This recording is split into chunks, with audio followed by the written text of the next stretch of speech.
Hello guys and welcome to today's episode of WoW Classic Highlights, featuring Stay Safe and his luckiest morning ever. If you enjoyed the video, please leave a like, subscribe, and let's get right into the episode. Yeah, SGC only, I think.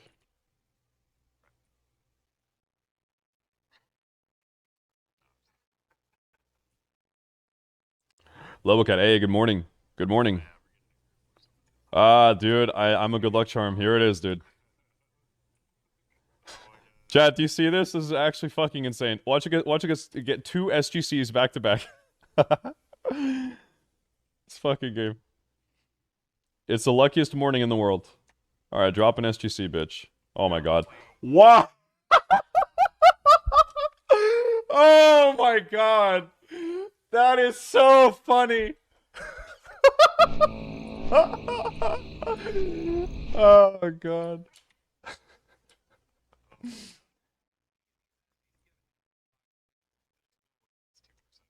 That's it. Hey, so we don't need arena runs anymore. Hab Freedom hier. Was Alter, für ein der Fuel? Wir killen die. Hi, the brother. Ey, haust du rein, Alter. Pop mich bitte, damit ich durchgucken kann. Shit. He's in room? Nope.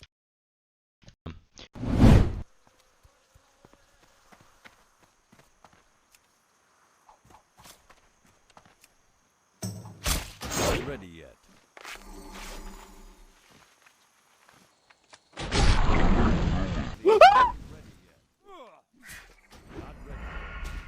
I don't have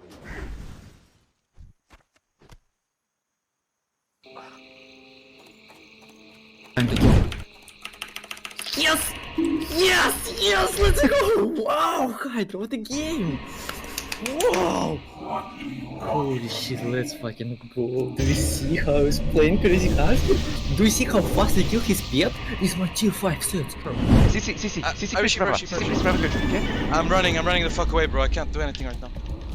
We run to room and drink, by the way. I I'll decurse fix you. Nice. I'll rebuff you, okay? Do you see me? Please walk. Yeah, I'm trying, man. I dropped combat. I'm drinking. Please don't let me die. You want blue? I don't have food, bro. I don't have. No. I felt Adam. Okay. Priest is full mana, by the way. Oh, you're actually dead. No, Please Emego. Okay. I have no health stem, by the way, but I'll heal myself. Don't worry about me, it's you, okay? Heal Furious, I'll drink it. I'm drinking too. Nice skin. I can die now, okay? Yeah, Try to I have pins on you. nothing yet. Just heal yourself. Yeah, try. Drip peaceful. Like a druid. Drip peaceful. I don't have Hustle or anything like that. There's no way. Hear him again. That is insane. Okay, mach. Kampfrausch. Lass, Tömmer steht hier. Tömmer steht safe. Ich cast mit rein. Fuck it. Oh! Oh! Heide, Bürra. Bruder, haust rein.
I can't cast that yet.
Greetings, traveler.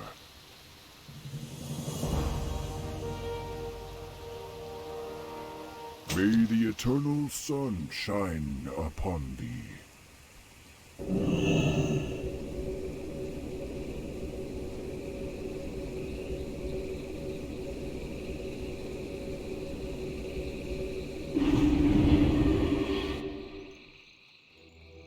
Hi.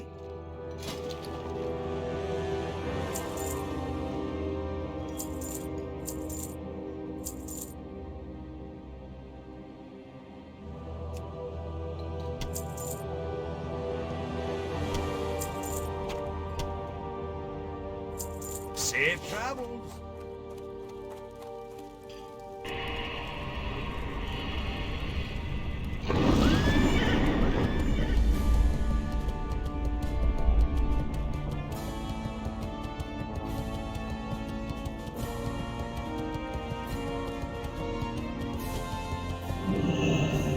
You got my attention.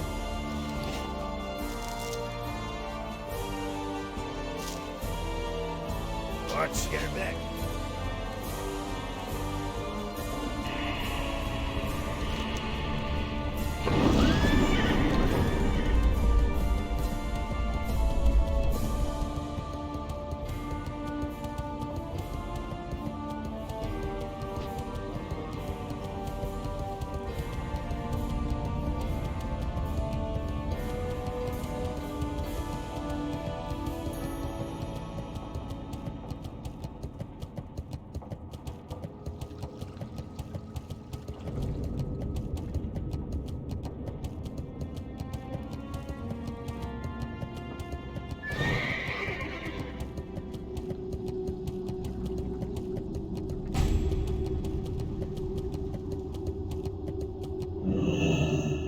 Need assistance?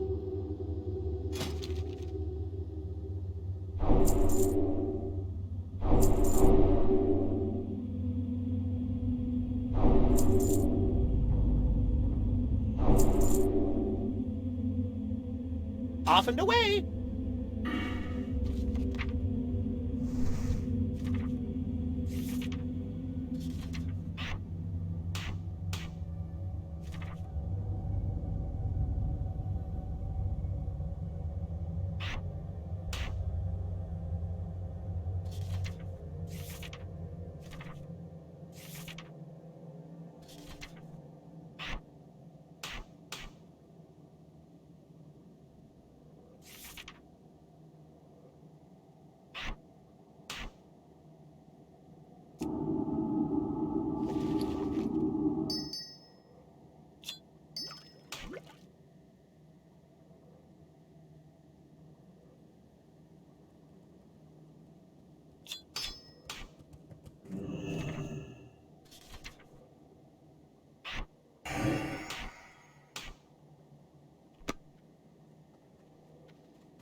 Preto, Minion. Be good.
I help you? See you around.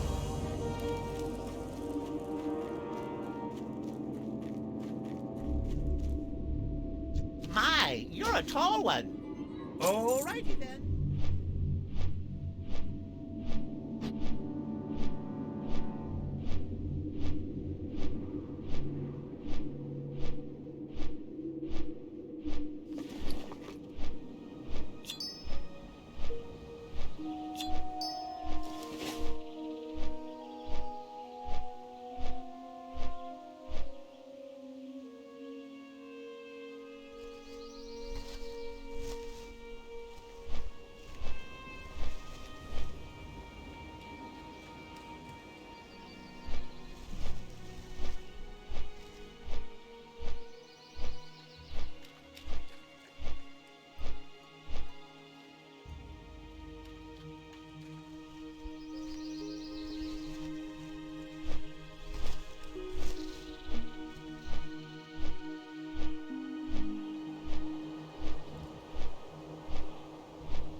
What can I do for you? See you.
Ja, es läuft der Falsche in die Eisfalle.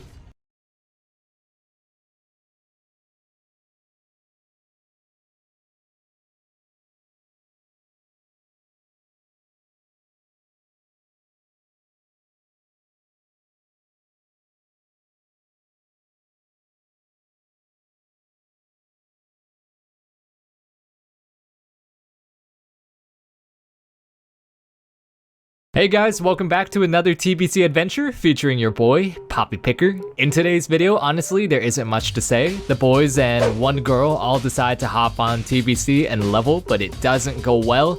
It doesn't go well at all. For some reason, I forgot to turn on my nameplates. I'm also still using rank 1 Immolate without realizing it at this time.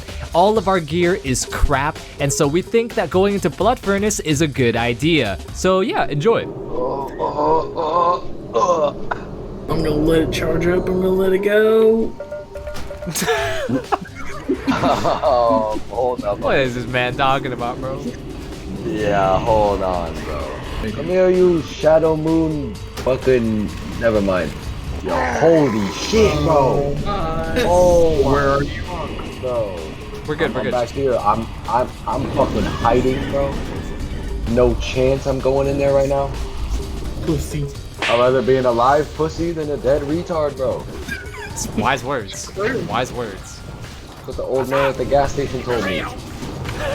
Yeah, bro. Always listen to people at the gas station. Oh my. Oh. Oh, speaking of the gas station, so my roommate's car broke down. And while we were waiting on a tow truck, this crackhead comes rolling down in a piece of shit Honda. And he goes like, oh my god. What does he say, List? I'm still listening. Yeah, what does he say? Crackhead. What, dude? Oh my. What, dude?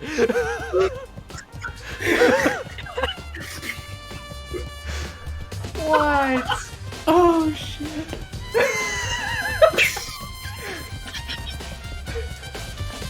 Who did that? That was fucking Tyson, bro. I saw it. Tyson, you gonna drink and res us, bro? Or like Yeah, what? look at him, bro. He's not even drinking. He's just like smiling over there, bro. Yeah, get your goofy ass fucking grin off your face and res us, bro. That Tyson, we got a time limit on this shit, bro. It's already 1:35, bro. Yeah, holy fuck, man. Every crackhead is a Tyson, bro. Every Tyson is a crackhead, but not every crackhead is a Tyson. I still can't believe your name is Poppy Picker. It's so shit, it's perfect. I should have named my mage Blizzard Dairy Queen. Or just Queen. My right list or what? You put both those packs at the same time? Oh my god, you crazy, bro. Hello, Akbar. Okay, dude. Okay, dude. Help, help, help. Oh shit, oh shit, oh shit. I live. Shit! Help, Please, please. I'm Oh my trying, god, bro. thank you, dude, thank you. That was so good. Oh my god! Ooh. And then someone. Never mind. What the fuck are you doing, D? Get in bear form and fucking take that shit, bro. Oh my god, thank goodness we did not lose a single person. Poppy Picker reaches down into the fell of the twisting nether and pulls out a giant imp, increasing his stamina by 2. Yeah. Alright, can we kick Liz from the party? Like, the Yeah, bro, fuck, you were way too good at that. I don't like that. Forget how to pull this room, bro. Like this. The front ones. Oh, not Liz! Oh my god, you crazy, bro. Alright, bro. Oh, I'm dead, bro. Fuck you, bro. They're rooted. You don't have to be. Hell no, bro. Oh shit. Dude, that guy just grabbed me by the neck and snapped my neck. Here we go again. Man, I hate managing a fucking minion, dude. They always be dying and shit. Always be taking my girlfriend out to lunch and then my minion come in, bro. Third wheeling and shit. Oh my fuck. Oh my god. Oh my god. No, this shit is over, bro. Oh no. Oh, Tyson. Wait. Yeah. Come on, bro. Save me. What is all I need? Prepare to die. Oh shit, no! Tyson, help me! Oh, Tyson, please! Oh my god, I'm so dead, dude. I'll get you. Oh my fucking goodness, dude. War stop or something. Alright, whatever. Oh, I do have it. Oh my god, I can't get back in bear form, bro. I don't have it.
Salutations.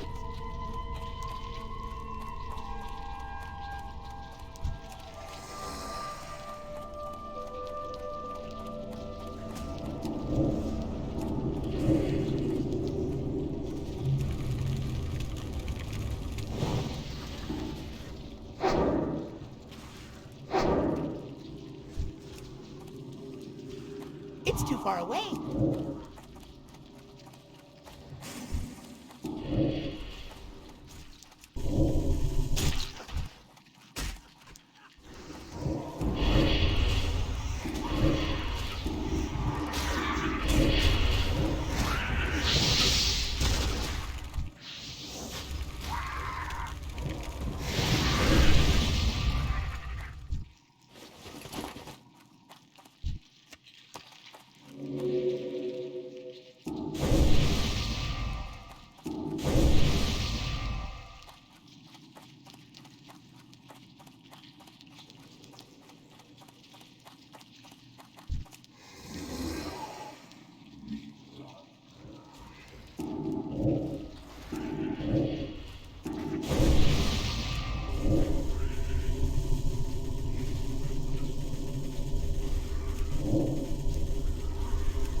mana is low.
That's still recharging.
Yo!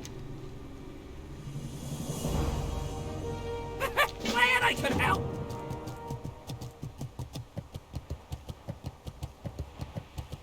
Yo!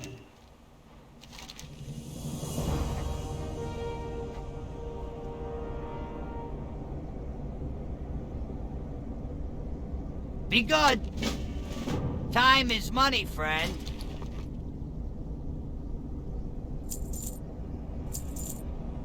Have a good one.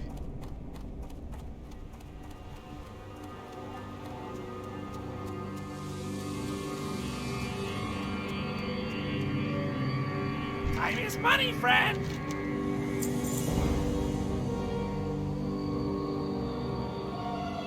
Hurry back.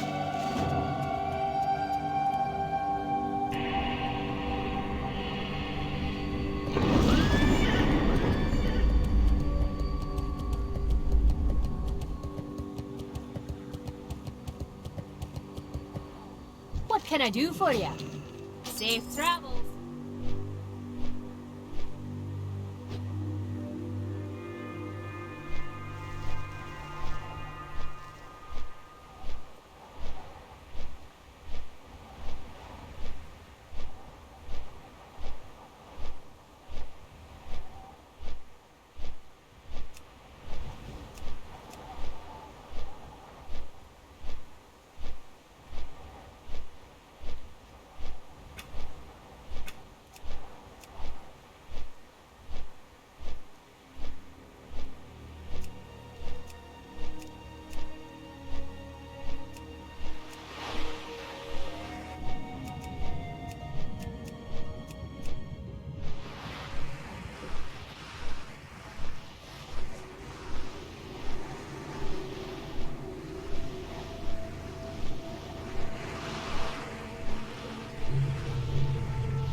Bro. Oh shit! Oh!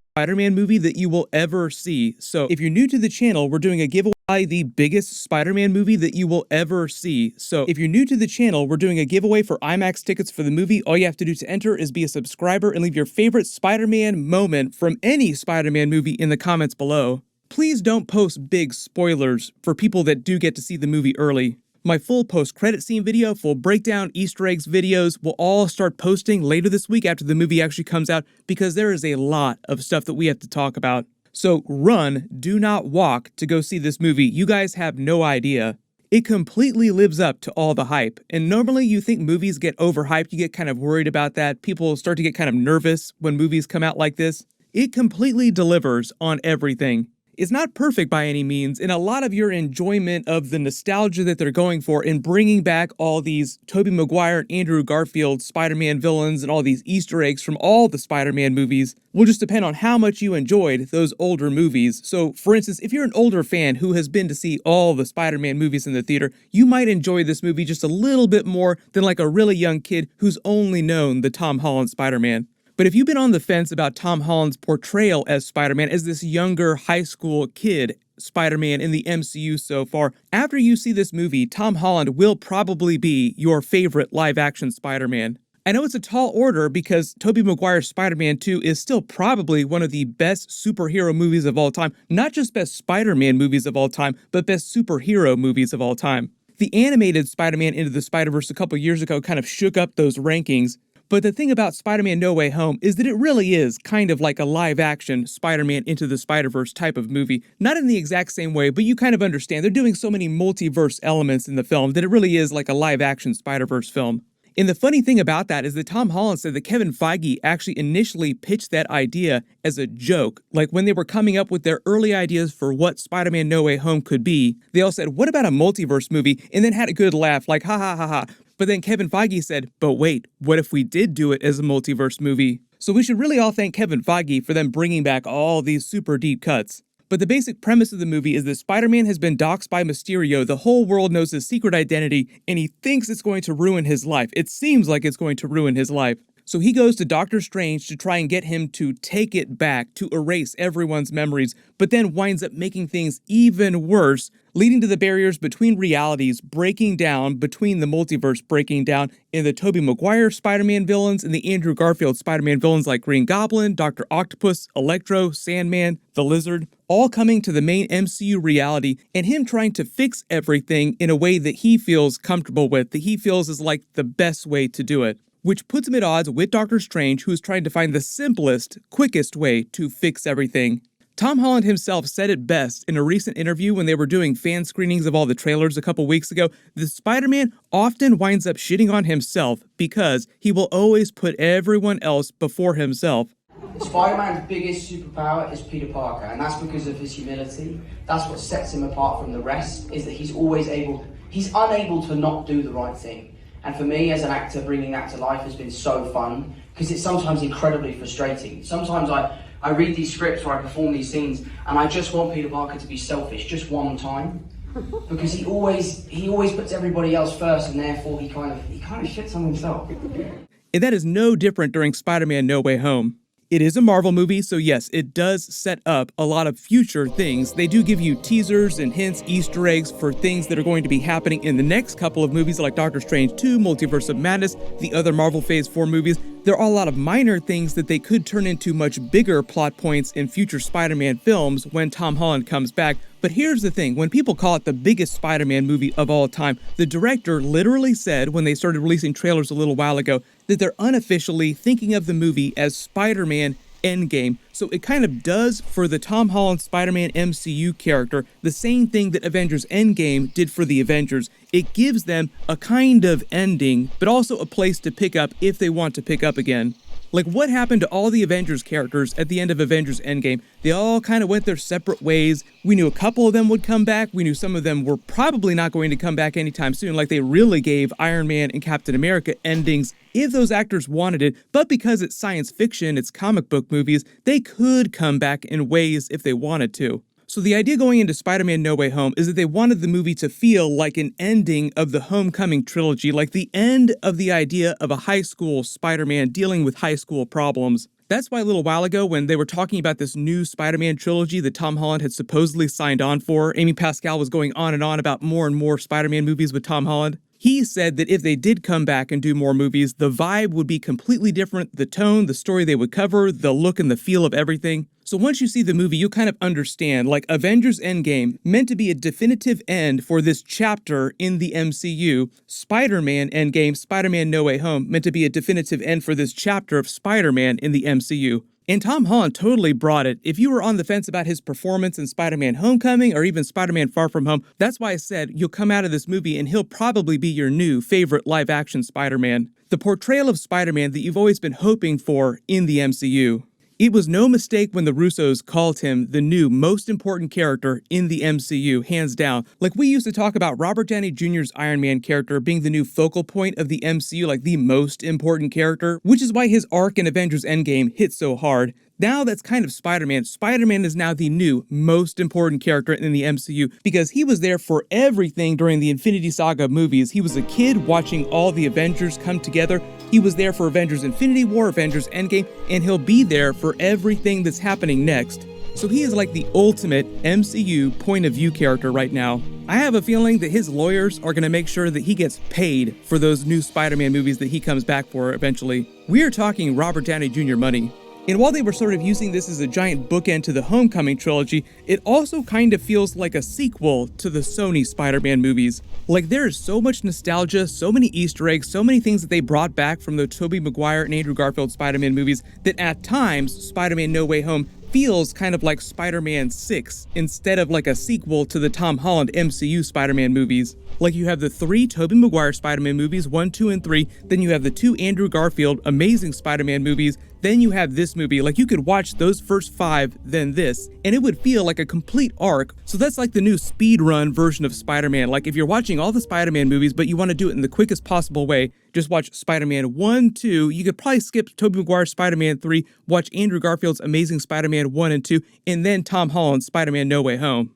I myself was a big fan of all the nostalgia, all the Easter eggs, because I saw all those old Spider-Man movies, Tobey Maguire, Andrew Garfield movies in the theater, so it was fun to see them bring all these really cool things back. And it wasn't just the Sinister Six villain characters themselves. There were a lot of music Easter eggs, a lot of visual Easter eggs, auditory Easter eggs. The same way that the animated Spider-Man Into the Spider-Verse movie played 4-dimensional chess with the way they incorporated Easter eggs. Like you could watch that movie 10 times and still find new Easter eggs baked into everything. The music was amazing. There was a leak, I think a week ago, so some of you may have heard some of the music tracks. Michael Giacchino went hard. He did not have to go this hard. It was amazing. Because the Tobey Maguire Spider-Man movies and Andrew Garfield Spider-Man movies are such a big part of this, obviously a lot of the music from their movies are baked into and remixed with the Tom Holland MCU movie music. So there's a lot of really cool remixed Spider-Man music tracks with Easter eggs for all the versions of Spider-Man. Talking about the villains too, Green Goblin, definitely the main villain of the film, Willem Dafoe understood the assignment when he came back for this. He has so much fun in this movie. He is every bit the Green Goblin you remember him to be from that first Tobey Maguire Spider-Man movie. The other Sinister Six villains weren't quite as big of characters as Green Goblin was, but they all do get really good arcs. Alfred Molina's Dr. Octopus is every bit as good as he was during Spider-Man 2. Jamie Foxx's Electro probably got the biggest upgrade just because I feel like they kind of did him a disservice during The Amazing Spider-Man 2, so he actually feels legit during this movie. Sandman and Lizard were kind of lesser characters, but they still did get some good story during the film. But that's why you didn't see Thomas Hayden Church and Rhys Ifans doing a lot of press with the other 3 Sinister Six villains. And even though it is 5 villains, they are really going for Sinister Six vibes. There's so many other things that we could talk about, but I don't want to get into it till we're all talking about spoilers after the movie comes out later this week. I will say that if you have a really strong feeling about what's going on with this movie, you're at least partially right. There were still a lot of surprises, a lot of things that I did not expect. But it is definitely my favorite Marvel movie of the year, one of my favorite movies overall of the year, just in general, of any kind. And it is an awesome way to close down the year. So that is why I say run, do not walk to go see this movie. 1, to avoid any potential spoilers because everybody on the planet is going to be talking about this in a couple days, but also because it's just a really good movie. Yes, there are multiple post-credit scenes. Do stay through the entire credits. You don't have a movie this big that you've been hyping up for so long without having a couple really, really huge post-credit scenes. Don't worry, I will do full videos for everything that's going on during those after the movie comes out on Thursday and Friday. What'll happen is I might do a full review video, like my spoiler review, on Thursday night, and then start doing my post-credit scene videos on Friday and my full breakdown videos over the weekend. But it'll take at least a week or two to get through all the big Spider-Man things that we need to talk about. But don't worry, I will be doing a ton of Spider-Man videos between now and the end of the year, just to cover everything. Once you do have a chance to see the movie, just post all your reactions in the comments below. My full Hawkeye episode 5 video will post next, and then like I said, all my Spider-Man No Way Home full videos will start posting after that. Everyone click here for all my Spider-Man No Way Home videos and Easter eggs, and click here for my Hawkeye episode 5 Yelena Belova trailer video. Thank you so much for watching, everyone stay safe, and I'll see you guys in the next one.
ישנו עלה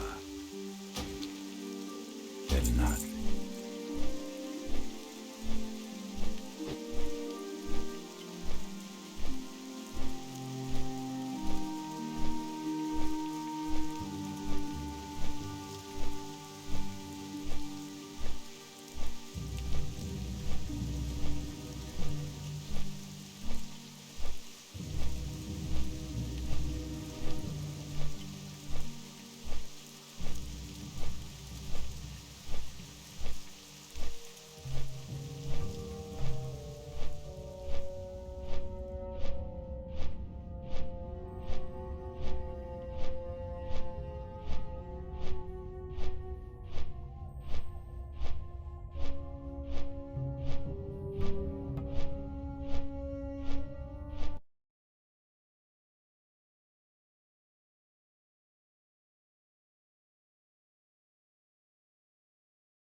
All of these things are related to Activision Blizzard in today's dive into, again, a company that just continually is able to attract the bad headlines. And, I mean, especially when we get onto the bit about the milk, I mean, what? It's a very bizarre, uncomfortable situation. First up, though, we've got, well, let's get into it, all right? New employee testimony sparks calls for increased victims fund. Now, basically, this is the story of an employee who shared her story, right? A full public statement was made about the abuse that she had experienced during her 4 years at the Blizzard Entertainment Studio. And this is a story that was told outside the gates of Blizzard's campus, alongside with Lisa Bloom, who is her lawyer. And Christine's story is really quite horrible. And in some ways, it's what you would expect, right? Working at Blizzard described as being a dream job for her. Now, of course, for me at a point, for many of you watching, that's what a Blizzard job would have been, I think, especially for a lot of the women who ended up landing those Blizzard jobs. They ended up going in a far worse direction. I mean, how many times have we heard that? Here's some things from her.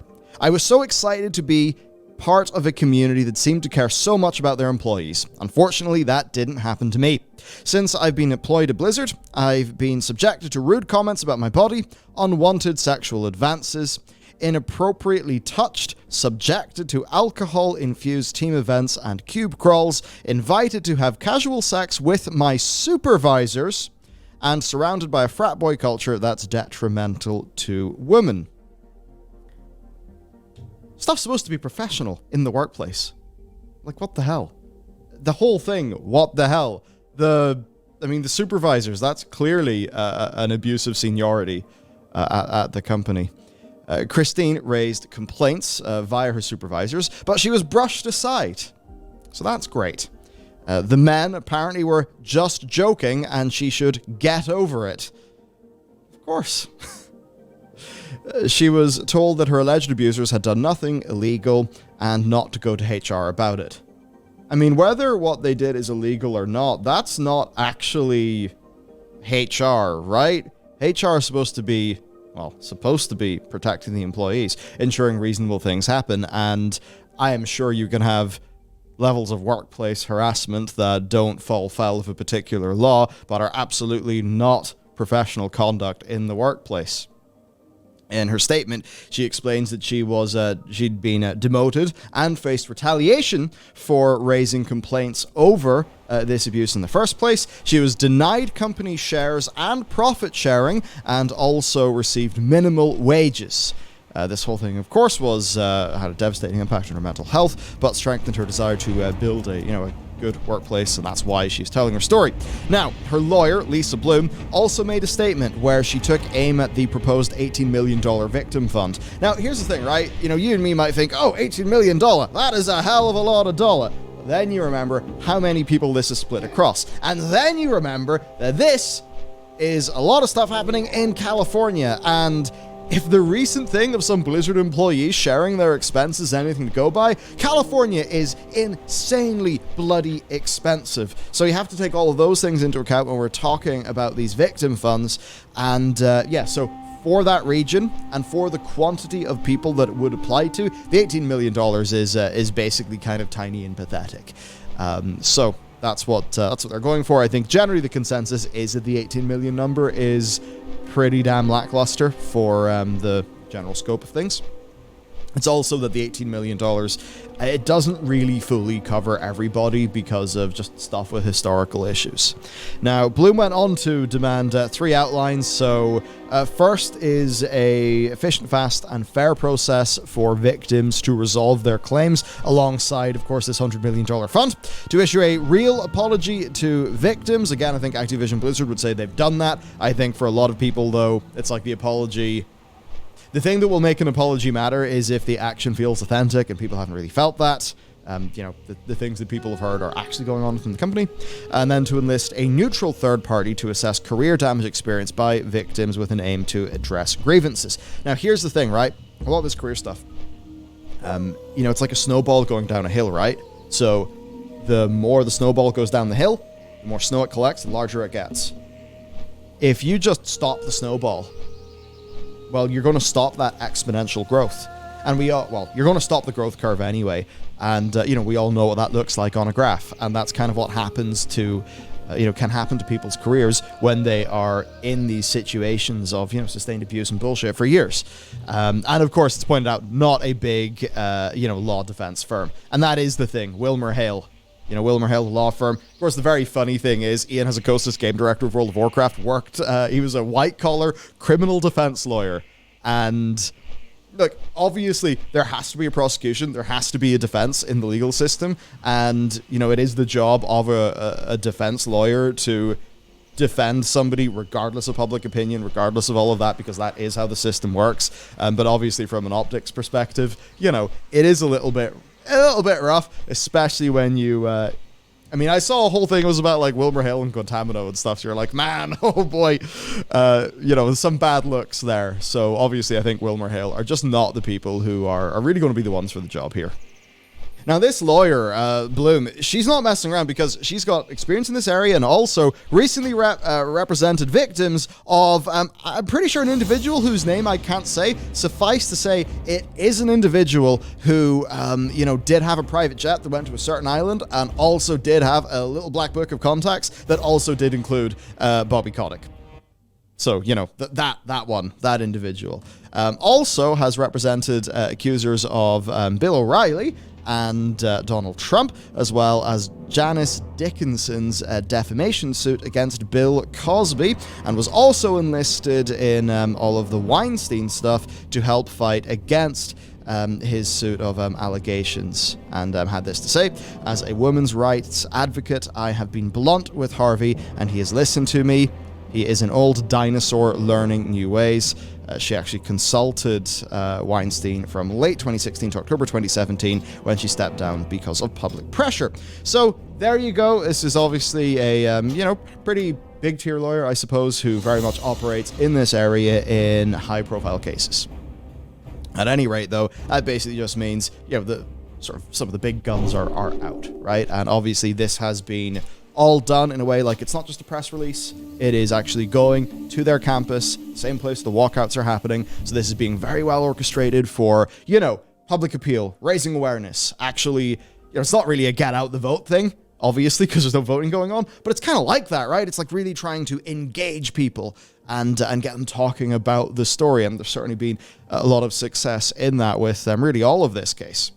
So we had all of that going on from their side, and then from the Activision Blizzard side, well, we appreciate the courage of our current and former employees in coming forward with reports of misconduct, and we are truly sorry for any victims of people whose conduct did not live up to our values. Here's the thing that I've realized, though. Your values don't matter, right? What matters is your values through the lens of reality and if they're actually practiced. And I think that's the thing. So, they have to start realizing that their values on paper are not actually the values that are practiced in their buildings. And that's going to be a bitter pill to swallow. It's going to be obvious to a lot of the people who work in those buildings, maybe not so much for the people who work in the building, a little bit further away, that's a little bit better furnished, that has a C-suite in it. The company is committed to creating an environment we can all be proud of. We are in the process of implementing significant changes and improvements to the scope, structure, and efficiency of our compliance and human resources teams, reporting systems, and transparency into our investigation processes. Now, the thing there is, if these things are all true and it actually does happen, then perhaps they can say a statement like this and be believed. Right now, we need to wait and see where that actually goes. I have heard mixed reports. I've heard things of, Blizzard employees talking about the situation really not being as great as you might think given the sort of the current big crisis. But also, we have seen people being removed. We have seen their policy on retaliation, right? So, it's the same old response, and ultimately with this, everyone knows there's no quick fix. So we will just have to wait and see and listen to the people who are, on the receiving end of these changes. Now, moving on, the pressure only increases for Activision Blizzard in this current environment because there is now a strike fund, and of course there have been calls to unionize for ages, but those are, they're only getting stronger, right? Now, this strike fund is basically so that employees can go on strike, but they can basically not have a big financial hit. And that's because a lot of people are not exactly in the best financial position. And you would think, oh really, working at a big games company, making billions of there's billions of dollars coming in. No, actually. There's some of the stories of, there being Ubers in the parking lot at Blizzard. We've heard those, of course. And it's that situation where, if you're a more tenured dev, you're going to be doing pretty damn okay. But there is you could almost say a lower class who do not have that solid financial position. People who are, this is a part of the world where you can be on a quantity of money that would have you being very comfortable where I live, but in California, like, be paycheck to paycheck. At least if you want to live reasonably close to your place of work. So it's a rough enough situation. So that's what's going on, right? There was one of the little things I saw on this where they put $30 into the fund and said, this is where my WoW subscription would have been. Or, this is the money that would have been my WoW sub. You have it. Which is obviously the sort of thing that's going to sting to Blizzard. And many of us in the WoW scene have got to wonder how WoW is doing as a business, because they sure have been pushing more store mounts, more optional purchases and things like that, as of late. So it's interesting. Of course, we've got some comment here, from employees just about what's actually going on, about the purpose of the strike fund. So there you go. And I suppose if the strike fund ends up, doing decently enough, then you could have a situation where more people will be striking. Hello. I mean, either way, it's not like this will stop people from doing walkouts. Right. It's time for the milk thief. And this is a pretty messed up situation. Obviously, it's not something that comes close to my experience, right? But from what I understand, basically like people pump so they can have milk, so that their babies can have the milk. Presumably because their babies aren't in the office with them, right? And it's it's just one of those things. Like, hey, if you want to be working your job and also doing childcare, that's like a really, really big challenge, especially if you are working in the office. So, accommodations like being able to pump and, have that there for the kid, that's really important. So whenever somebody is stealing that, like, that's really messed up. Really messed up indeed. Especially if that ends up with a situation where there's not enough for a child, right? Right? I mean, so it's pretty... it's messed up in the whole thing of, like, this is for babies, what are you doing? But it's also messed up because you have to think, well, why is somebody going to steal that? I mean, you can get cow's milk, goat's milk, almond milk, oat milk, coconut milk. There's lots of other milks you can get. So why are you going to the human one that you're stealing from your coworkers? I mean, to my head, that's got to be, that's got to be more of a sexuality thing, right? That's what it would seem to be to me anyway. And, people can be into whatever the hell they're into or whatever, but you're going around stealing this from people at work? What? So, not only do I basically see this as, as a sexual harassment. This is sexual harassment. It's also, like, stealing food from babies. It's being pretty disrespectful extremely disrespectful of the mothers. This is a really messed up story. This is really messed up. I mean, I have a feeling they're not, they're not just like, someone left the milk out, it's went out of date, I guess we'll have to use the other milk for our cup of tea. I very much doubt it's that.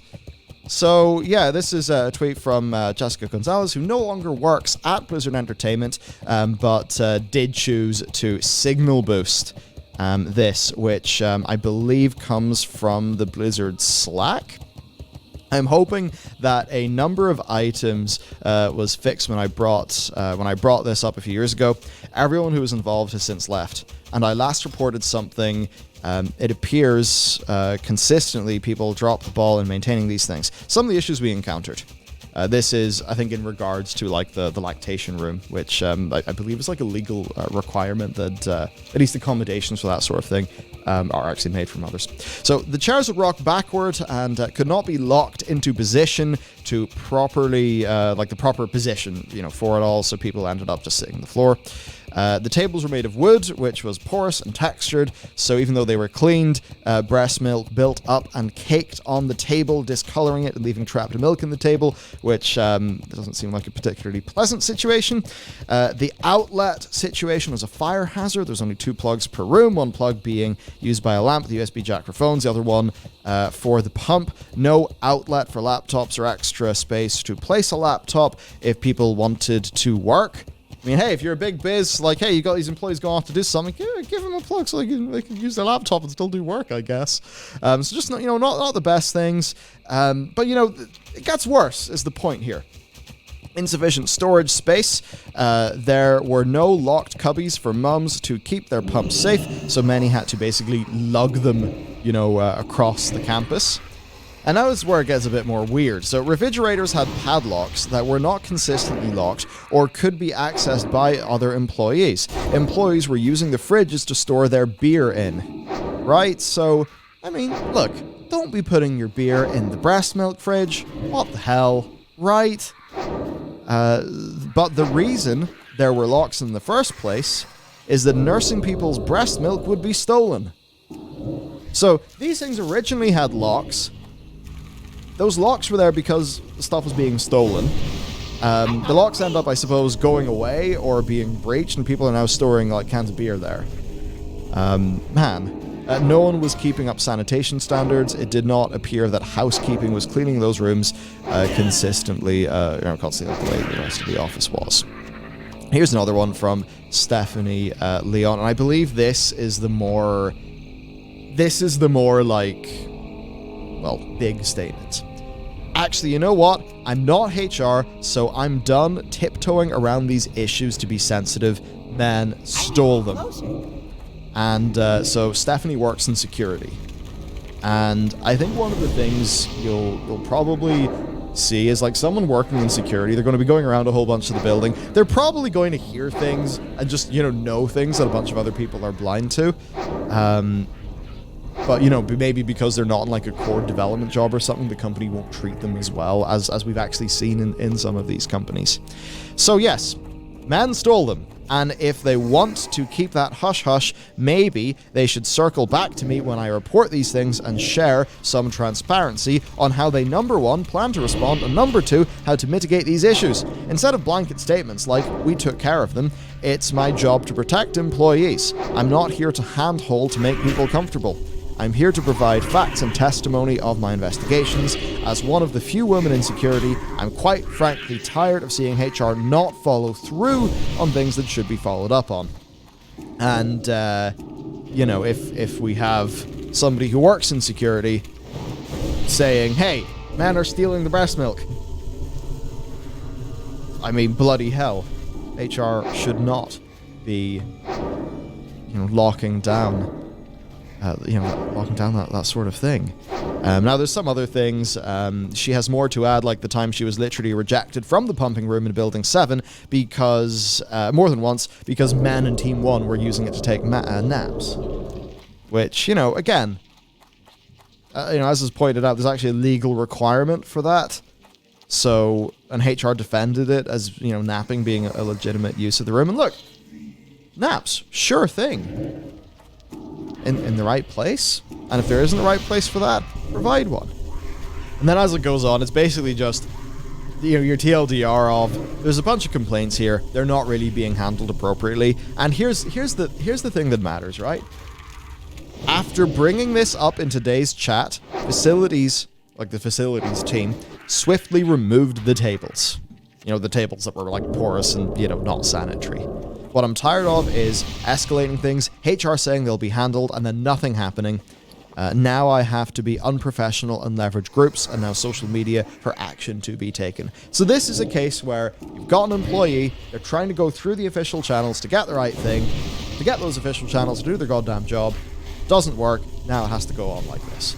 So, that's just like a little anecdote. I think, number one, those people not being taken care of properly is obviously an issue. And number two, we do have somebody from security saying that men were stealing the breast milk. And it's like, why is that being done? What's going on here? Like,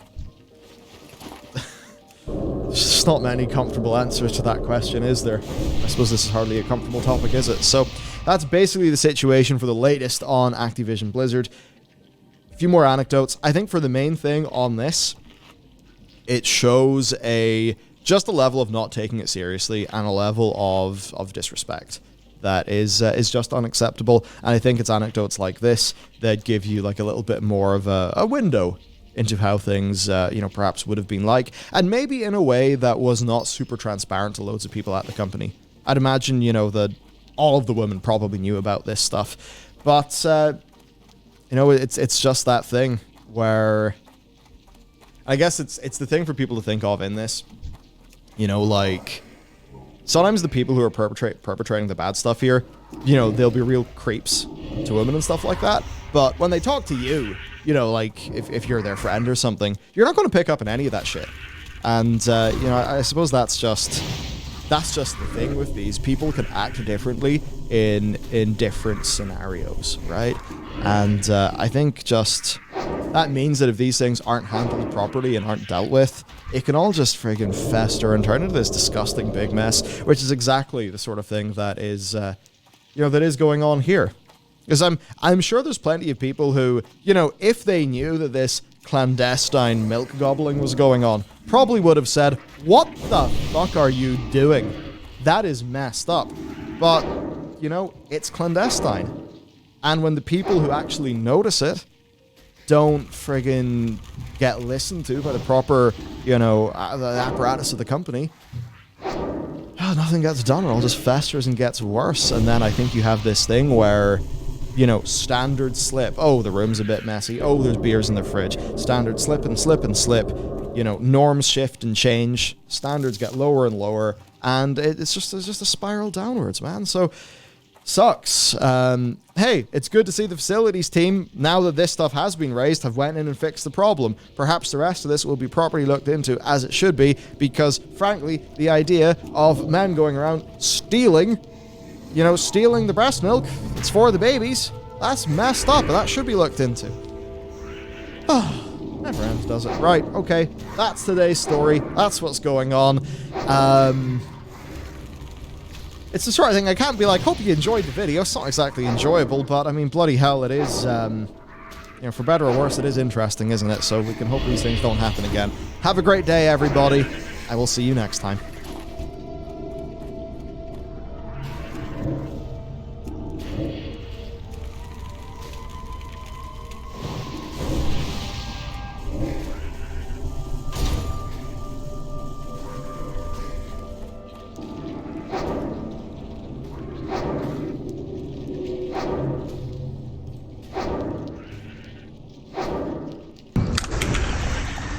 Basically getting value from 2 seals at the same time, just for like a second, at the expense of mana. So you're like about to swing, and then like batch your swing in with the seal, with a new seal. Like, it's like totem twisting. You get the double dip for like 1 millisecond, but it costs a lot of mana.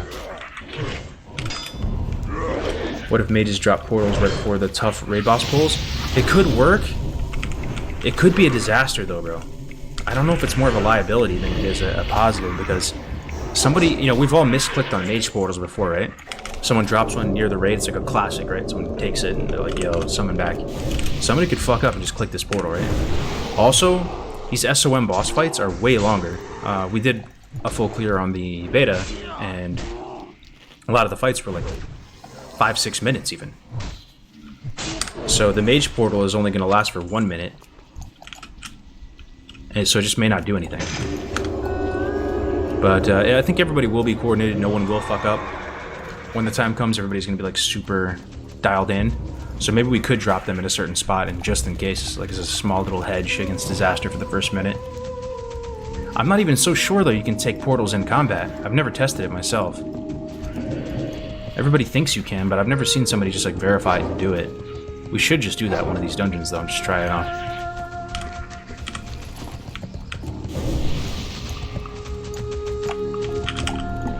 I'm leveling enhanced in TBC at the moment. Do you recommend going resto closer to 70? Enhanced seems like a vibe in TBC, just and then those early... Yeah, you might have to at 70 though, just so you can find dungeon groups. Yo, can enhancement shamans tank dungeons in TBC? I almost forgot, like just normals? If they can. Yeah, maybe you could, but I doubt anybody's gonna want to go with the shaman tank actually. Yeah, probably have to go resto. You have sealed command now, wait until less than 0.4 seconds before the melee hit, then switch seals, so you get 2x of the seal on command. Low level dungeons, yeah, I'm just thinking, you know, like the Outlands dungeons. Threat gets removed from Rockbiter. Oh, really? But doesn't it get added to something like Frost, the Frost one or something?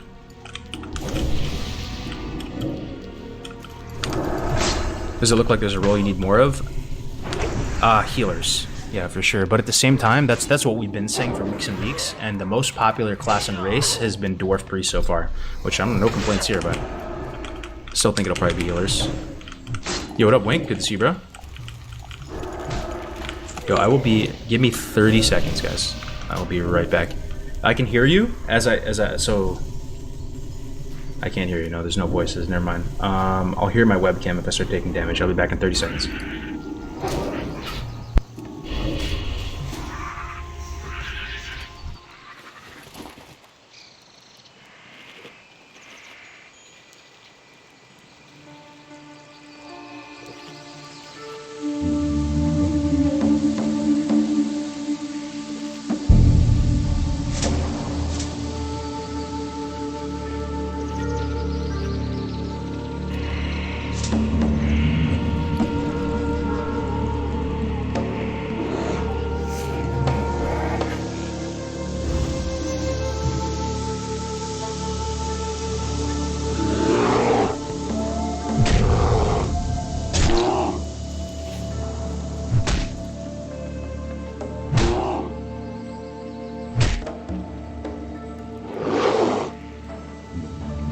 Yo, I heard the noise. I'm coming, man.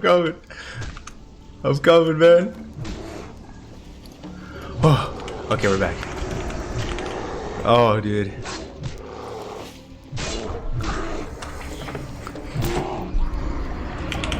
That was pretty terrifying, hearing a bear mauling me.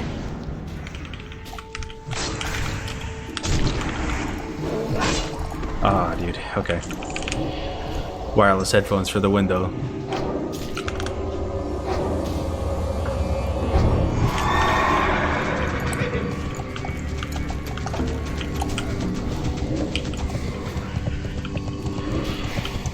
I want to raid as Rhett in R2R. Can you guys take me?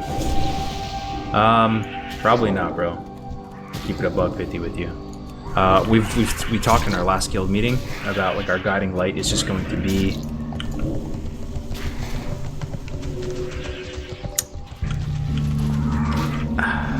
it's just going to be success in killing Rag, you know? Even if you're a streamer or whatever, it doesn't guarantee you a slot. Like, I'm a bit terrified. I'm not guaranteed a slot, guys, right now, probably, because I'm going Pally, and, you know, keep it a secret just between you and me, but I have no Pally healing experience with raids. No, I feel like I can press Flash of Light and be fine, and, like, train up very quickly and get cured and do all that, but I'm gonna have to sell the squad on taking an inexperienced Holy Pally. You know, or I could go Hunter, right, if it meant I could get a slot, and like, maybe I'll just transfer all my materials on my Hunter to someone else, and somebody else can be the tank all. But it's pretty savage, man. Because we're just trying to make it a success, you know? Out of respect for everybody's time that they're putting into this, like, we can't take anything but the absolute best that we can muster. Yeah, I mean, here's the thing though, Cold Logics, like, a lot of us, Duran was saying this yesterday, a lot of us are going to play SOM all year and play primarily hardcore on it. We will raid MC after. We will do other things after. This is our home for the next year, bro. So, you know, get involved, man. You can still join the HC Elite Guild and and just kick it and make friends and stuff, and I wouldn't worry about it. Like, you know, some people, maybe like 50% is gonna leave after Road to Rag and go live their best lives on Jam Kabar or whatever, but there's a good amount of us that are gonna stick around.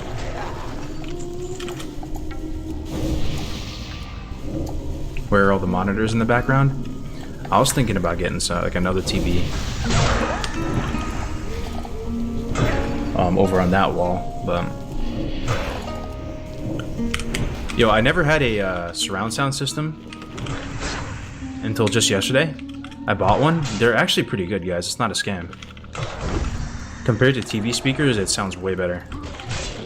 And they have them wireless now these days, so you don't have to actually do some intricate wiring. It's pretty much just plug and play. But not for my computer, it's for my TV. Yeah, I've been getting that feedback a lot, BMN, but the sound is a bit low quality. I think it's my new headphones. I gotta figure it out. Sorry about that. Fortunately, Red is a massive troll in Classic, and this has come from a Ret main for 10 plus years in retail days. Yeah, there it is.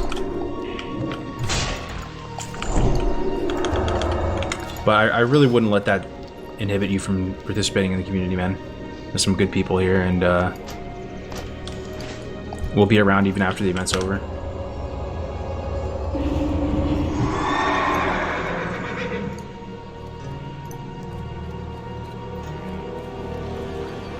World buff meta is what held Hunters in Vanilla Classic back.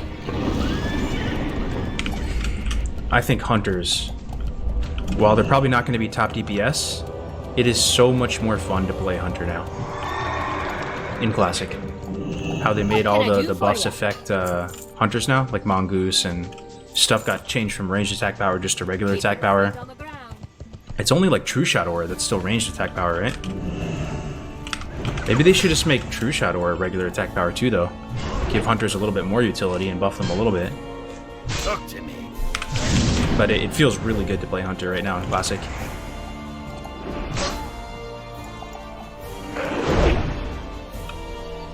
What surround setup did you go with? I just got the Sonos Arc. Oh, Sonos is so nice, man. I used to have Sonos speakers back in the day. I have a Sony TV, so I just got the Sony system. I wanted to like keep the brand all streamlined. But yeah, it's been pretty good so far.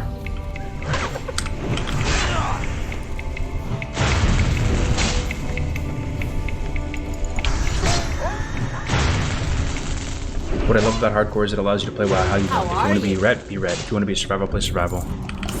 Well, totally, yeah, because, you know, the metric for success isn't just speed and efficiency. You know, it's survivability, and that's a huge factor. So, I'm really curious to see how the raid is set up, what the comp looks like. I don't have the first clue on how to set that up. Like, we're gonna need some big brains to help us with that, and I also this weekend want to test out. I think we should test out different raid leads. I don't really enjoy raid leading, I'm not very good at it. But I think like maybe this weekend we would test like Parl out, for example. He would raid lead, test the vibe out, and then, or maybe we just alternate every week or something, then Duran, Melderon. We need to start building some synergy though, as a group playing together in a raid setting. One of you guys had a really good idea of farming Echoes and Winter Spring together as a group, just to move around together. Dying for a Graze red lead, Graze lead raid. I think Graze is kind of like me. We both don't really enjoy or have the raid expertise to raid lead. I don't want to see just streamers raid lead. I mean, I feel you, bro, but honestly, how else are you supposed to find out? Like, these people are public facing, you know, they're good communicators, you would think, at least, because they stream. And, you know, you need to look at something tangible to pick what raid leads. Like one person that came to mind recently, he's not even really a streamer, he's starting to stream now, is the guy Yam HC. That was the dude that I can't even believe it, honestly. He leveled a paladin to 53, and Grace and I were about the same level. He's playing this class that I'm struggling with right now, and was actually zooming solo pally, not doing really any dungeons, and he died in Angoro.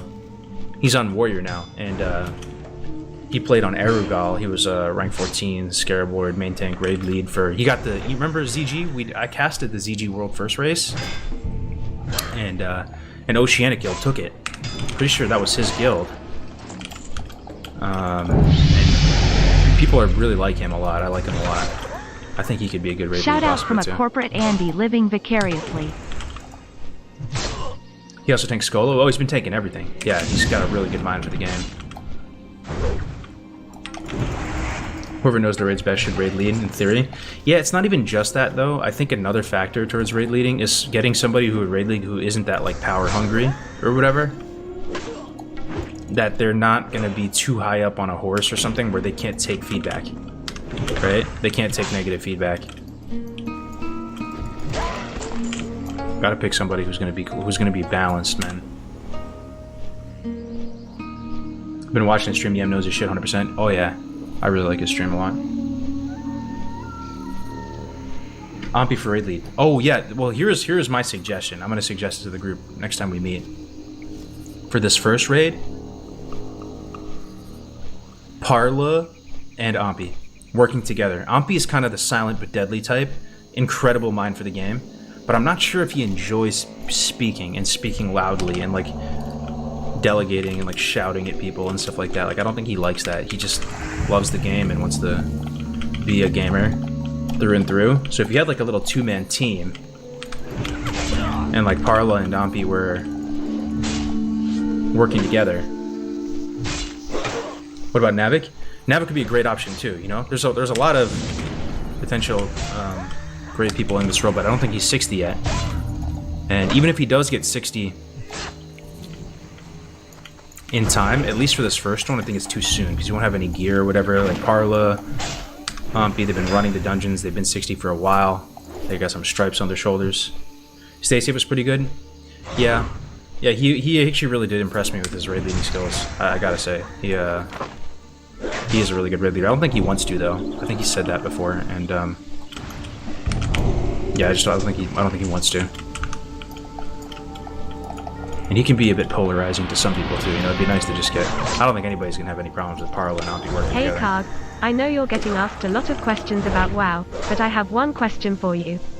How's your garden going? I loved learning about it back in the day. Much love. Yeah, you've got some people that remember the garden arc. Dude. Yo, Garrett Fox with the 2 as well. Shout out from Corporate Andy living vicariously. Yo, thank you very much, Garrett, for the 2, bro. Happy to give you some enjoyment, man. And Zerpy, thank you for the 2 as well. I am a typical millennial. I got really into gardening for a little bit. Really fixated on it. It was an arc. Over-invested on a lot of equipment and stuff. You know, spent a couple grand into getting all this high-tech gardening stuff. I grew one season of like tomatoes and stuff. I had a good time doing it, you know, but it was a massive loss. Like it didn't really like, but it was still really fun, you know. It was valuable to learn all that stuff. Growing zucchinis and tomatoes, and had a really massive bounty. It was a lot of fun, but I haven't touched it since. It was like a one and done arc. We do have some raised beds in the back of this new house. They're a bit beat up, but maybe you can repair them and maybe I'll get it going again. I do want to get my daughter into gardening though, man. I look back on my own life. You guys ever just look back on your own life and just realize how scuffed it was in some respects? One thing in my life, yo, thank you very much, Dinner with Chad with the tier 1. Fucking, God, man, like, my relationship with eating out and like, you know, just foods and stuff growing up was so scuffed. Like, we were just kind of left up to our own devices. Like, even in elementary school, I was going to like Manor Deli with friends, and you just depend. You just, like, you don't value your supply chain of food. You don't understand food. Your food is like very alien to you. It's just not good, man. Like none of us. I grew up in the suburbs for the most part. I mean, I grew up internationally up until the last grade of elementary school, so like 5th grade, and then moving here. I mean, no one really like gardened or did anything in the suburbs of New York. People just kind of ate out all the time, and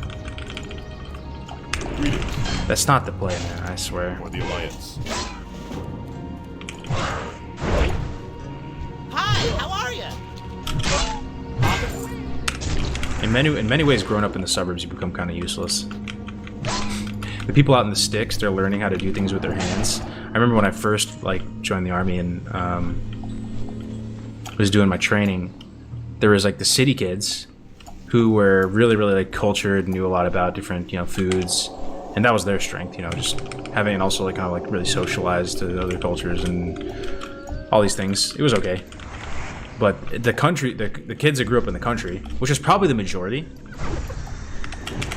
they're all dipping and stuff, and they were so handy. And like if you grow up in the country, you just like learn how to tinker with stuff. I think it's just very much baked into your childhood. They could like fix cars. They all like had fired like 9 million guns and are super proficient at that respect.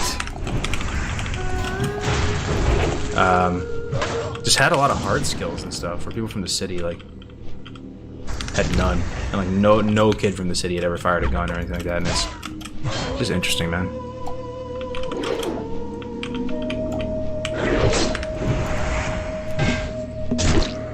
Or you're not playing your hunter. He's a bank alt right now, essentially.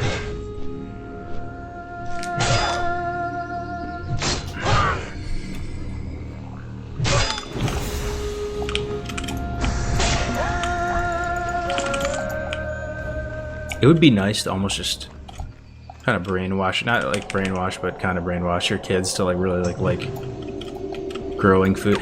Like imagine you could eat a tomato or something and actually genuinely be like awestruck by how tasty that tomato is. You know, some people are like that, right? Like even vegetarians, I bet you they eat a carrot, it's like the best thing ever. You know? A lot of us WoW degens, man, we're just like fucking Chick-fil-A, like, you know, like it's just so fucking, it's so far removed.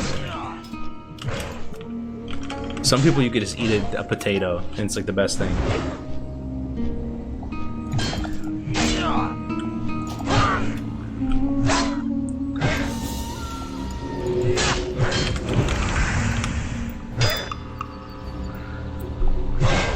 I'm a suburb kid. I think the worst part of seeing the country part of my family was the intense amounts of racism. Yeah. Yeah, it's everywhere though. It's everywhere, just in different forms. But that's one thing, you know, like you just don't fixate on that stuff. You just focus on succeeding. You just focus on picking goals and doing it. If you're just like super busy on picking goals and trying to succeed and like just get better at stuff, you kind of just tune all that stuff out.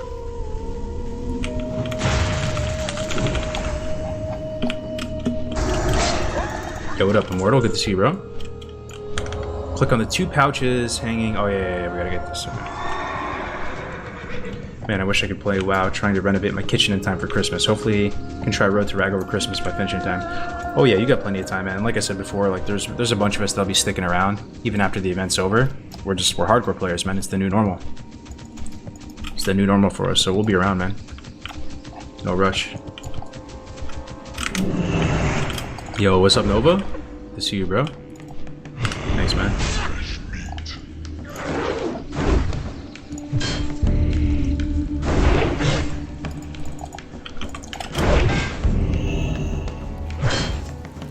You run Ulda yet? I did. I ran Ulda and ZF, yep. Be careful. I'm looking for a Mara group today if anybody's around.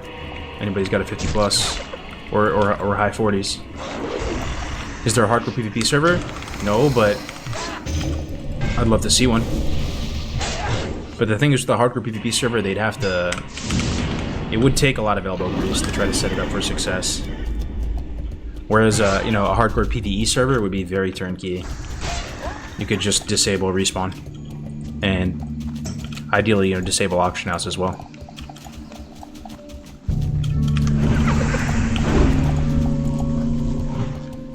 You ever visit New Hampshire? Probably did, man. I went to boarding school up in the Berkshire area. Berkshires. Up in... My boarding school was in New Lebanon, New York. It was like way up in the boonies. And we played a lot of, you know, sports with other schools that were from those areas and stuff. Hunter already in Prebis? He's about 60% of the way, I'd say. But my Hunter's pretty much dead. For now.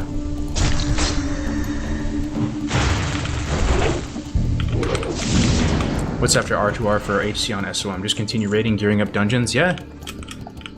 Yeah, we got this community, man. We're just gonna keep, you know, leveling up new classes, trying new things. I think so far, hardcore endgame content has been a hit. I think it has exceeded our expectations in terms of both fun, viewership, challenge. It's a hit. And I don't think we'll ever be able to go back to it feeling like a leveling challenge. Is that sad?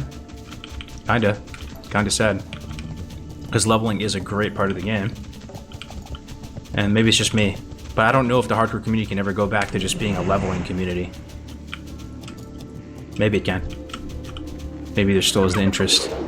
That's what we were though, before all this, before this Red Drag stuff. You know? And everybody's thinking endgame dungeons. And leveling is a piece of the pie on the way up to the endgame stuff.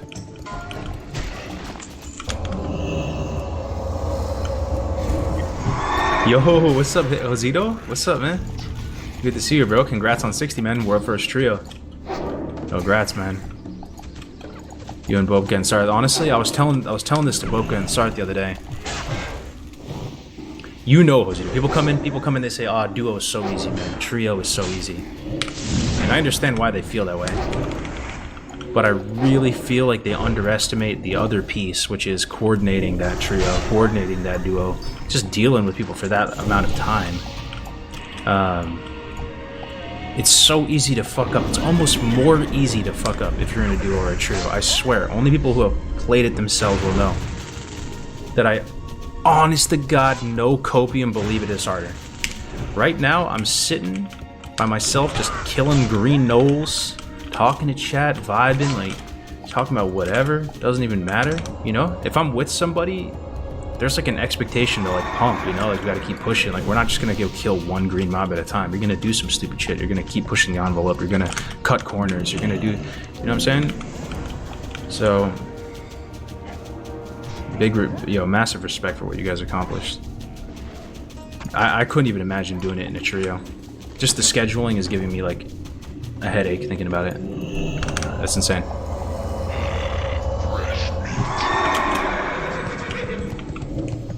Duo is easier for sure. Trio a lot harder. Yeah, I do think duo is a great sweet spot though. I love the dynamic. Even in other games in the past, like I've talked about this before, like Halo. My favorite bracket in Halo was double team. Me and my buddy Chris back in the day, we were pretty damn good at Halo 2, man. We were pretty damn good. We did like those game battles tournaments. We went to one of the MLG Meadowlands in New Jersey one time. My buddy's Jim's mom drove us in a minivan out there, and we were like a duo, two team. We were nasty at double team. It was our highest bracket back in the day.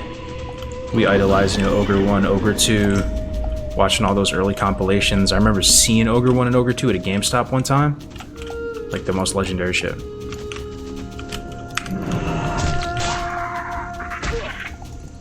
What happened to your WoW cave? It is no more, man. Sold the house. I'm gonna do that now. Double team, yeah. I also like the solo bracket. It was the Slayer was pretty fun. Oh, actually all of them were fun. Come to think of it. But the solo, I forgot what it was called. I think it was called Lone Wolf. Where you're playing solo oddball and everybody's just independent. I was pretty good at that one. Haven't watched your stream in a minute, but just want to say the road to 60, watching you and Grace get more and more sleep deprived is amazing content. I'm glad you enjoyed it, man.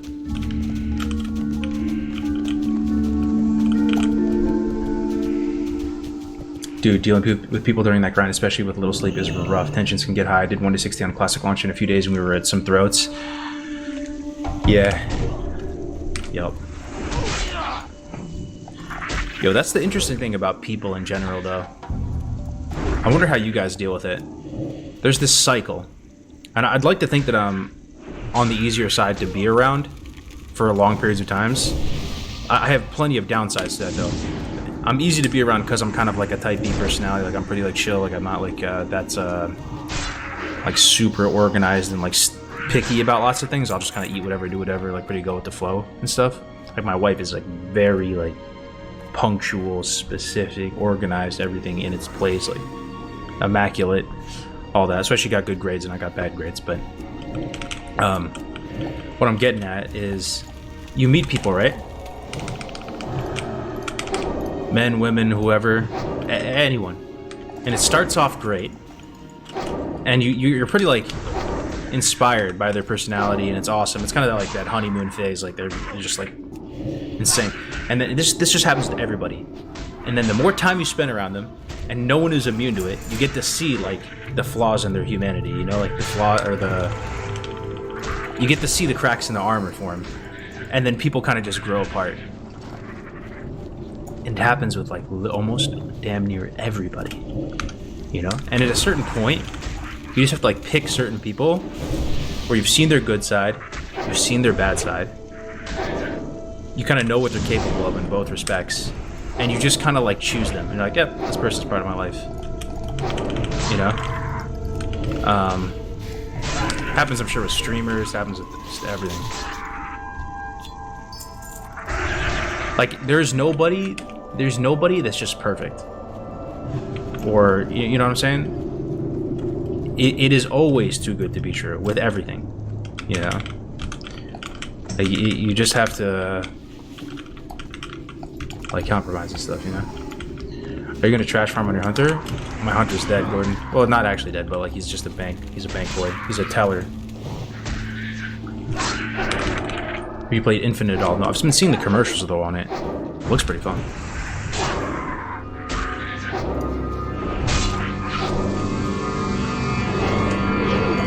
Head to head was the one you won in Halo, was it? I thought it was Lone Wolf. You might be right though.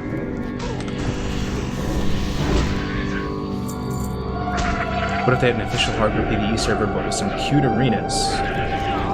Losing team dies, winning team gets massive rewards titles. Well, one thing that we did was the Makoras. Did anybody here see the one between Gray and me? So that one wasn't that planned, we just did it. It was very impromptu because there was a maintenance being planned, or something happened that we were just like, you know what, why don't we just do this? Dude, that has potential, man. We don't even need Blizzard support. Like, we could just do stuff like that. Has potential, man. If there was an actual story built up between two people that were beefing or something, and we facilitated an actual structured Makara, it was like casted and stuff, you know, we can do that stuff right now even without Blizzard support. I could sense it while we were doing it, like, man, this could be hype to watch.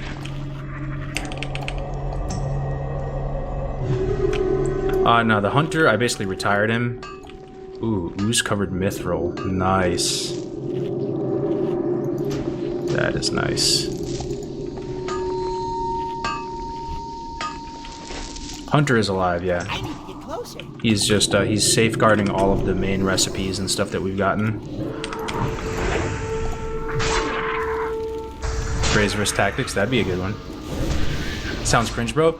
It sounds cringe, and a lot of things that are actually really sick are right on that borderline between cringe and epic. And in the right hands, I'm not even saying they're my hands.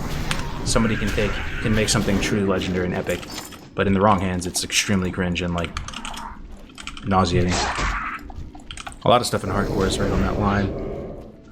But the older you get, man, I do feel like you just kind of embrace the cringe.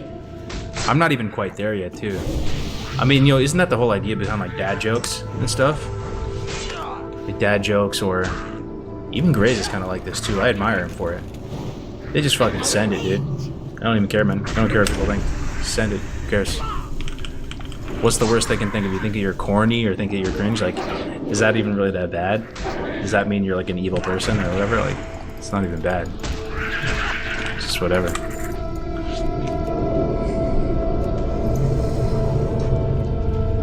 Yo, I can't lie, brother. What's up with the game volume? Sounds ass. I don't know, bro. I guess my headphones are fucked up. I love telling dad jokes in Jamin streams because he fucking hates them. Yeah. What made you change your class? I just thought Paladin would have more impact than Hunter, and it's pretty fun and fresh. And in a hardcore environment, ooh, these are pretty good. In a hardcore environment, I think Paladin's the best class in the game.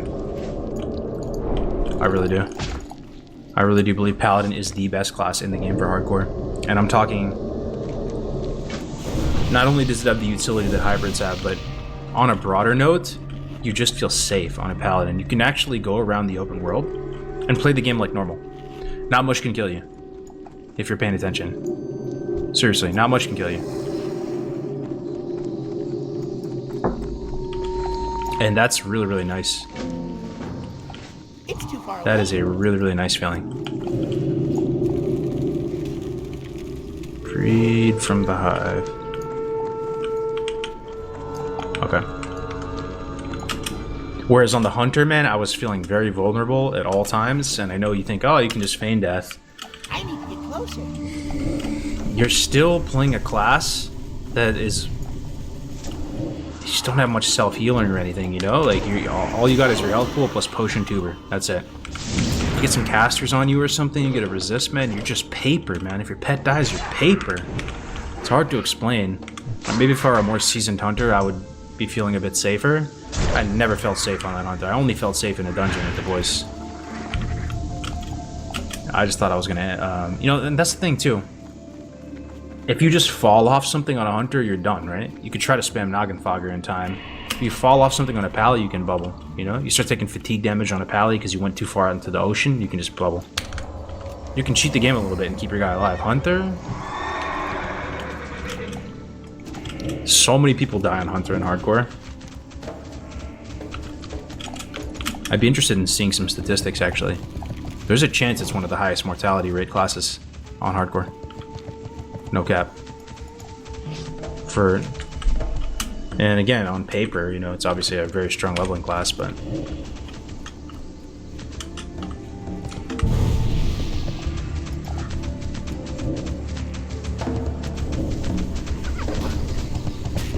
Sound is okay here? Oh, okay, nice. Yo, what up, bro, man? Good to see you.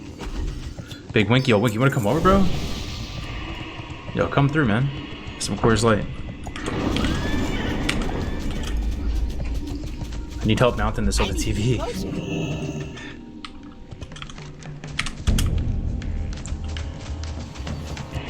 I've been collecting stats for deaths 1 to 18. I have about 500 deaths collected. Oh, nice. Did I just hear Coors Light? Yeah, man. Come through. I'll get a big case.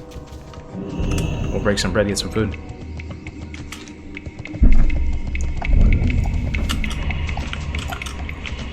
You gonna turn that room into a sick looking room like the old one? It's possible I would, but I think I'm over it, man. I think right now.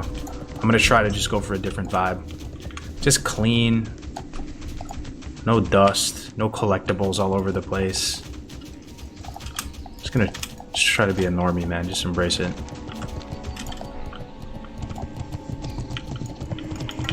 Oh, what you doing Friday? I'll do it Friday. Not sure, bro. I'll probably be around. Let's not go through Camp Mahache.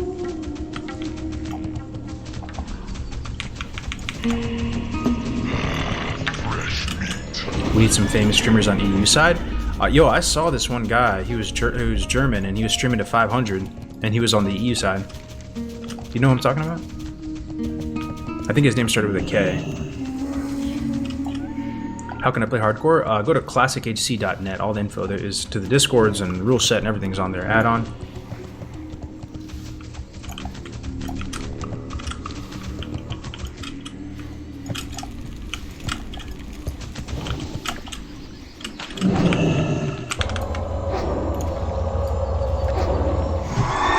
One life PvP server would be sick. I agree. It would, but it wouldn't be sustainable. That would be the main issue. Because people would eventually get high level and then just start relentlessly murdering low levels to the point where it'd be like unplayable and completely like just kill the server. Might not be fun. If they were gonna do a hardcore PvP server, if they had to do it, how should they do it? I think it would be a monthly reset. I know that sounds crazy. Don't even think of it as like, wow, just think of it as something else, you know? Because that whole, you know, slowly progressing your character, getting stronger and stronger and rating and all that, it's out the window. This is something else. It would be monthly reset, and you essentially get to experience that hype and those fun skirmishes of a fresh PvP server, but with one life and without anybody getting too far ahead for too long, being able to just kill off all the lobies and end the server. You know, it would just reset in a month. And there would probably be some leaderboards or something around it as well. But I think it would have to be a very short lifespan, then reset, because people are going to be dying left and right, and I don't think you could do a year-long PvP server.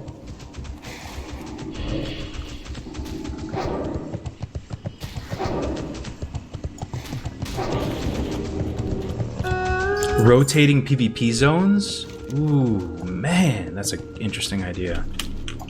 Never thought about that. Peace be with you. Yeah, if they were gonna do it though, it would just require some Good luck, friend. require some elbow grease. Elune Adore. Okay, fly to Feather Moon. Good luck, friend.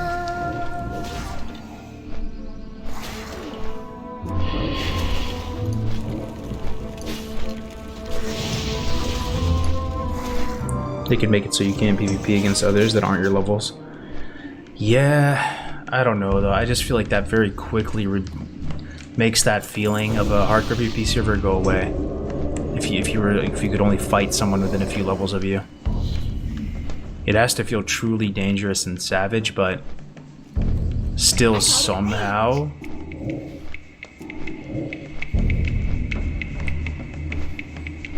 not have it so 60s are just like killing level 21s in Stone Talon or something. And I think with this short lifespan, it wouldn't be so bad. Even if a couple of rogues raced up to 60 and started doing that, it would only be, you know, a week or two of them doing that before the server would reset, and people could just try to dodge them best they could.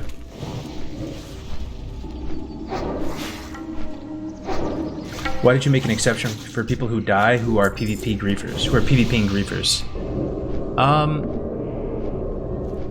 That one was a bit split in terms of the mod team.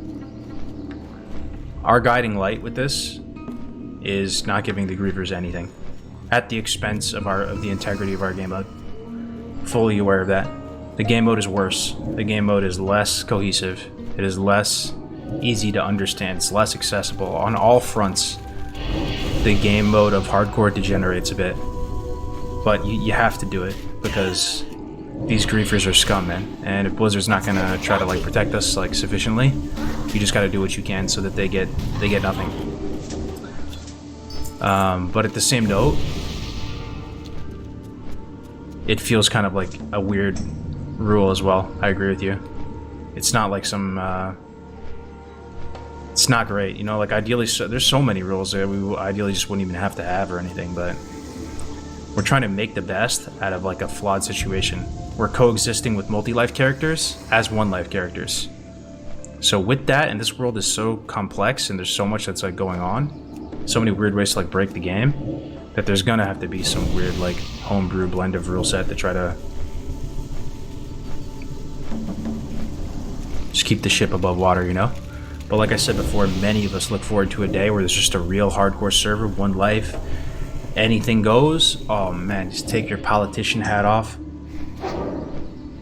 You have to understand, guys, I really don't like dealing with like the drama and the conflict and having to like play some like political role in the hardcore community. I really don't enjoy it at all. I really, really, truly do not. It's it makes you less motivated to play and all those things. Like I would be very excited to just play on a one life server. You know, if there's one thing you take away from like all my opinions and stuff, it's just one life WoW works, and it works super well, man. One life WoW. It's just insane, man. It changes everything. Looking for something specific? And then also death equals delete. Those are like the most important ones. Delete or transfer off the server, like which they might be able to do on a real hardcore server. The thing is, they realistically won't stop griefing even if somebody kills them a few times. No, but you don't have to. So you just have to delay them and fuck with them long enough until Blizzard can't ban them. So yeah, and I don't want to spiral down into some like doomer rant about griefers because I've done that one too many times. But at the same time, we should come together against them. You know, we will report them. You know, we shouldn't tolerate like, you know, that type of behavior where people are trying to just bring others down. You know, they're forcing PvP on a PvE server, so we report them, and Blizzard will ban them, but we gotta like stall them out and just fuck with them for as long as possible until they do get banned, and they are getting banned. Some of them have already gotten banned. You may have noticed if you go onto the Horde side and add some of the people, they're not online anymore. So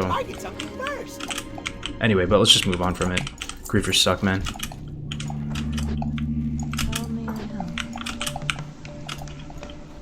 Yeah, no, I feel you, Derek. I mean, you just gotta... We're just hanging in there. A lot of us are just hanging in there. How are they able to grief on a PvE server? There's like some buggy-ass items that force PvP on a PvE server. And like I said, I gave an update a little bit earlier. Blizzard's on the same page, and they're working to make things better, so... Elune be with you. Elune light your path. Yo, what up, Seamus? What's up, man? Good to see you, bro. Happy holidays, man. Really good to see you, man. What's up, Will Porks? Thank you, man. I really appreciate your view on the griefers. As someone who died from one emceeing my mechanical target, it's unfair to let them make us start over and over again with no risk of... Yeah. Yep. Man. If you want the best case study as to why, you know, you should try to do everything so the griefers get nothing, is you look at somebody like Norfolk, or you look at some of the older folks who are playing WoW. They're not that sweaty. There are people playing hardcore right now that are not that sweaty, guys. Like, they're not looking for the next fresh. They're just trying to play and enjoy. And even there's some RP guilds that have Soul of Iron and stuff, right? Like, they're just trying to like relax and play. It could be your mom, your dad, your sister, you know? And those people that aren't on that savage like wavelength, and they're just like getting fucked with and dying and losing their Soul of Iron and like getting demoralized, quitting the game. You know, it's just it's fucked up, man. Good luck, friend. Yo, what's up, Oxy? Good to see you, bro. Good morning, man. Rested XP is on subscription or permanent? Oh, it's permanent. It's a permanent thing, just one time.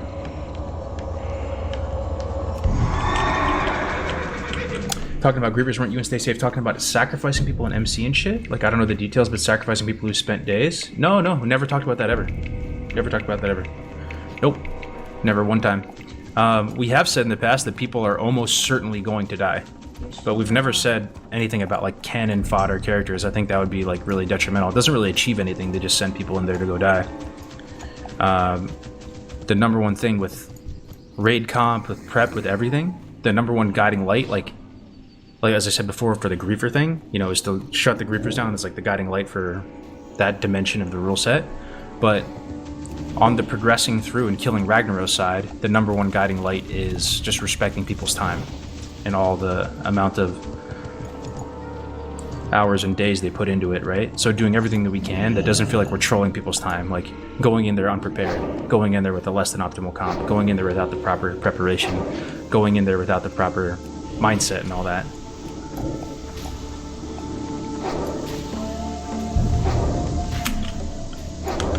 What is actually the outcome if someone ninja pulls MC and everyone dies? Yeah, I don't think it's gonna happen, but if it did happen,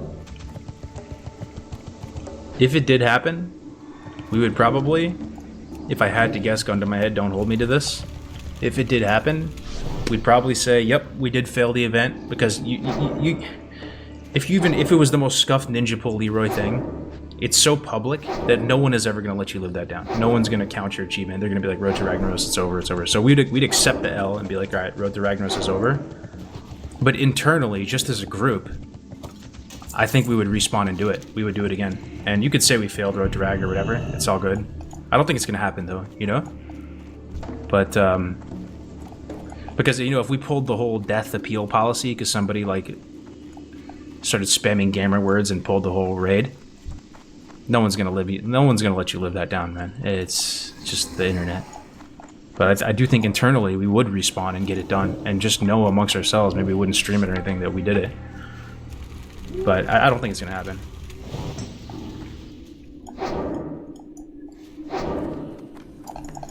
I am listening, farewell. Shit. I think my headphones died. Can you hear my game volume, like, coming through the mic now? Is it horrible?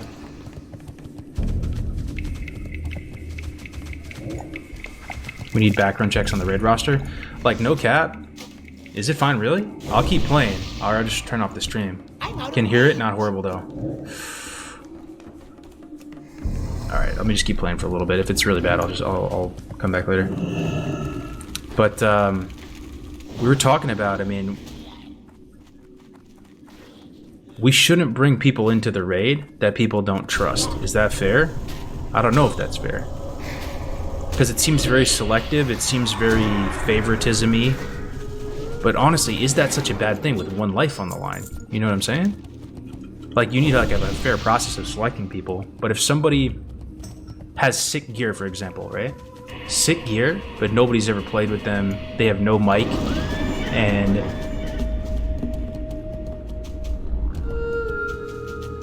or what if they did something really shady and, like, fuck someone over really bad, but, you know, you wouldn't take them based on that or something, you know, because you can't trust them.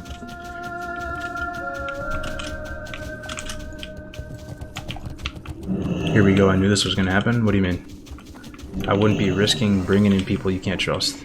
Maybe they need to come up with one personal reference, like a job.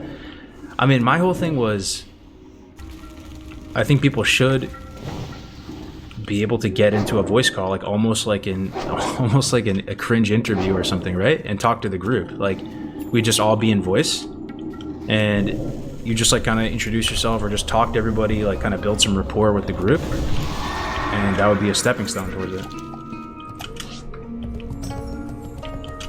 People in non-hardcore raids already don't bring people they don't trust. Yeah. Sure. What is the criteria of getting trust? Exactly. It's tough, right? All you can do, pretty much, at the end of the day, is do your best for every person. And I think everyone interprets that differently. But I swear on my life, even with a lot of these griefing situations or whatever happens, I swear on my life, I try to do my best for every person. And sometimes you make the wrong call, sometimes you make the right call, but you try to do your best for them in the situation. You know, if they're in a bad spot, you try to help them, or as long as you just try to do that. And because you know in your mind when you fuck someone over, you know what I'm saying? And I've never fucked anyone over, man.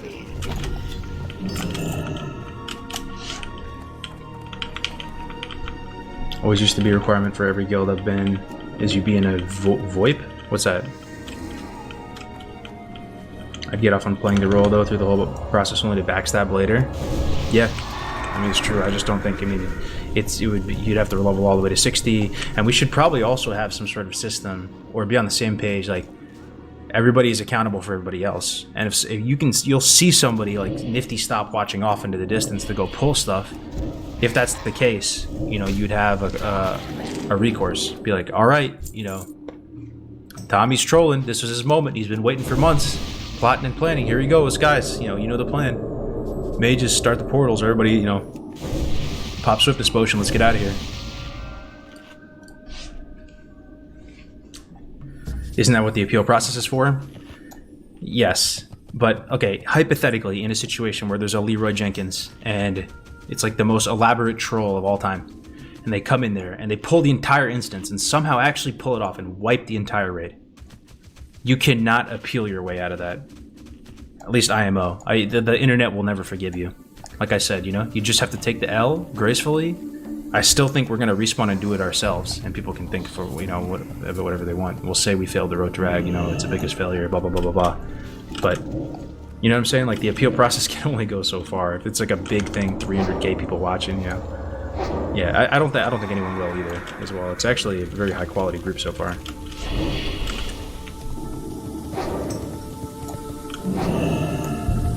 Yeah. There have been multiple people on Reddit that said that they're only leveling up to go full Leroy. I don't think they're gonna make it though, man. I don't think they're gonna make it. And if they do make it, they're gonna die in the dungeons. Like, you know, we're all talking to each other. I've never felt more part of a guild than with this. Everybody is very, like, selfless, sharing everything. Because there's actually a direct incentive to share everything and to get people stronger. Because the better people perform, the higher chance your character survives. And that we are all chasing this juicy gamer cloud of, you know, doing the one life rag and stuff, you know? The incentives are aligned so that people are on the same page, very team oriented, sharing everything. Man, I really need to get this ore out of my bag. Yo, black vitriol, is this used for anything? Can I just vendor this? Need water too. May the stars guide you. Like people send in their home address to join the raid. Yeah, I'm not gonna lie, Seamus, I thought about that, bro. Like doing an actual DocuSign or something, be like, yo, facecam DocuSign. I don't think it's gonna go that far. It's just a video game, obviously, but you know, the thought has crossed my mind. What is the most in-demand class spec for R2R? I would say that what we've been saying for weeks and weeks is healers. I don't know if that's the case, though. I think it still is the case. We have a ton of Dwarf Priests, but... you know, it might be Warlock, though, to be honest with you. We need a lot of Warlocks for MC, and for some reason people didn't want to live Warlocks. And you really need a lot in MC. Apply to Teldrassil? Why? Oh, please, God, no. Teldrassil? Come on, man. Oh my God, okay, fine. With you. Teldrassil. I guess we can just talk and chill for a minute. Yo, Cargo's new room is looking really nice and fresh. What are you getting wifey and baby for Christmas? Ooh, that's a good one, actually. It's a fun talking point. I was thinking about getting the wife like a wireless charging mat. I'm all about the wireless charging now. So the Tesla has this feature that can charge your phone, but I never had the case for it, so I never was really able to use it. And my wife got me a new case for my phone, and I just put it down on just next to me, and it started charging. It blew my fucking mind, dude. It was so sick. So I've been looking into like wireless charging, and there's this little thing. It's like a little circle you can just put down, like a circle mat, and anything you put on it just charges. That'd be one thing. I was also thinking about maybe like one of those robot vacuums. I don't know if they work very good though.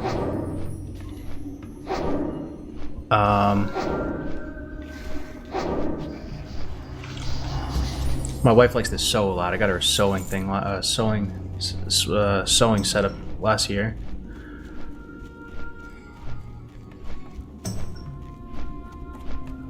Man, I had something in mind. Kind of blanking right now. Never buy your wife a vacuum for Christmas? A lesson my dad taught me? Yo, is that truth? Don't get her a vacuum? Oh shit. She's very practical though. I don't think she would mind. I have a robot vacuum, I had it for 4 years, it's awesome. I never have to vacuum, I have like a big house. Wireless sucks and wanting to use the phone, also slow charge. Yeah. I could see that. Depends on the wife, yeah. My wife is half Vietnamese, so she's very practical. She gets that. So she's half Vietnamese and half French. I can't cast that yet. Get her some cute boots. Oh yeah, she loves shoes, that's for sure. Thing is, okay, some of you might have wives like this or your husbands, you know. She is like very picky, just about everything. If I tried to get her boots or jewelry, it's always going to be a failure. It will never be the correct size or fit or whatever. Always better to go straight gift card. Gift card or like she has to pick it, you know? No shot. 0% chance it would work. She would probably get upset, honestly. Never buy her jewelry? Yeah, man. Guys can't buy girl clothes, never works, 100%. Even if it was nice, right, and you actually did everything, I think it's out of principle they would return it and pick something else themselves.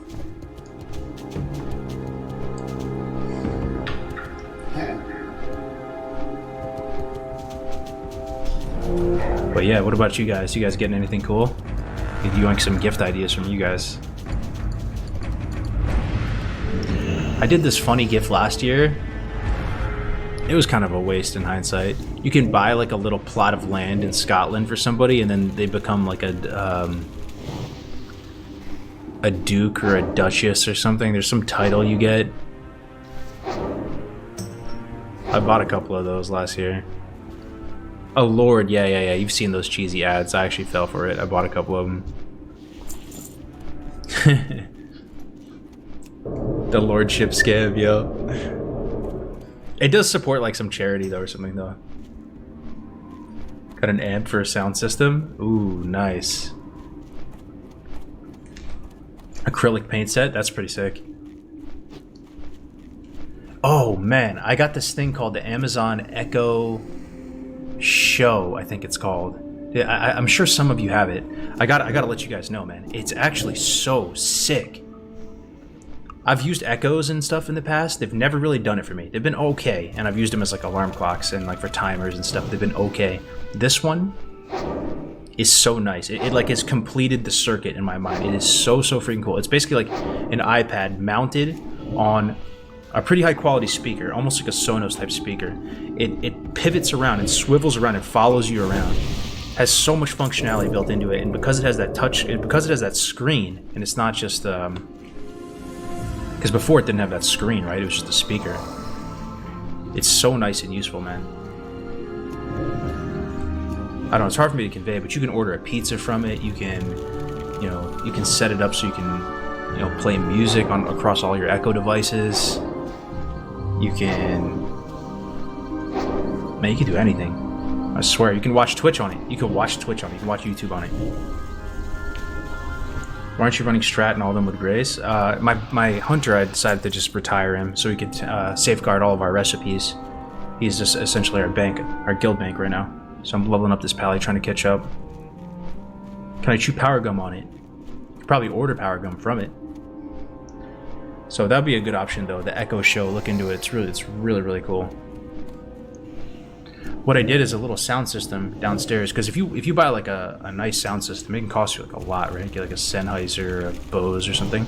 You can get this Echo Show and a couple of the new generation Echo Dots, or the mid-range one, either way, and you can just link them up all together, and it's like literally better than a sound system. Each one has its own functionality. You can position them all around the house. I'm loving it. I love the smart home stuff. You know, I feel like this. I don't know if this is sexist or like a generalization, but there's some truth in it. You know, like, you know, a lot of females, they like, you know, fashion and clothing, a lot of that stuff, right? I feel like for dudes, a lot of the time, it's the tech. The tech is what gets us, man. I love tech, and ever since the earliest part of my childhood, elementary school, I just like loved tech. Like a cool gadget or gizmo or like a new thing. It's like the coolest, like the best thing to spend money on. You know? As a computer scientist, I must recommend you never buy a home assistant or IoT devices. I would never put it on my own home. Why is that? Oh, is it a massive security risk for your home and a massive privacy risk? It's possible. I thought about it. Yeah, I thought about it, but I was kind of just like, I mean, I don't know. It's worth the risk in my mind. The value, the quality of life and value add that that it offers is worth the risk. Love me a gizmo. Tech is awesome. Oh yeah. All the smart home devices. I feel like we're living in the future, boys. Wireless charging, Discord. Just the whole state of the internet was just LTE and just fiber internet. They got that Starlink coming out. Electric cars are catching on. I can't carry anymore. Hey, what's up, Blue Tang? I'm doing hardcore.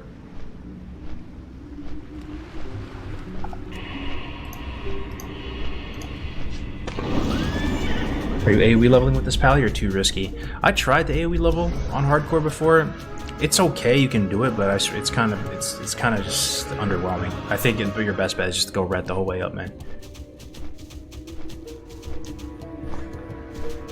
You're just missing like shield spike and some pretty important stuff. Shield spike is probably the biggest thing you're missing. Yo, thank you, Brandon. Yo, Warriston with the tier 1, man. Thank you very much, bro. Again, I hope all's going well with you, man. You have to surrender your cell phone to keep your privacy. Yeah, that's the thing. I mean, I feel like the cat's out of the bag with our privacy already, though. You know, we're all using these devices that are connected to the internet. There's CCTV cameras everywhere. There's already like full transparency into like everything. At least that's kind of like how I've been thinking about it. Like, there's eyes on you, man, whether you like it or not. But yeah, I enjoy the tech.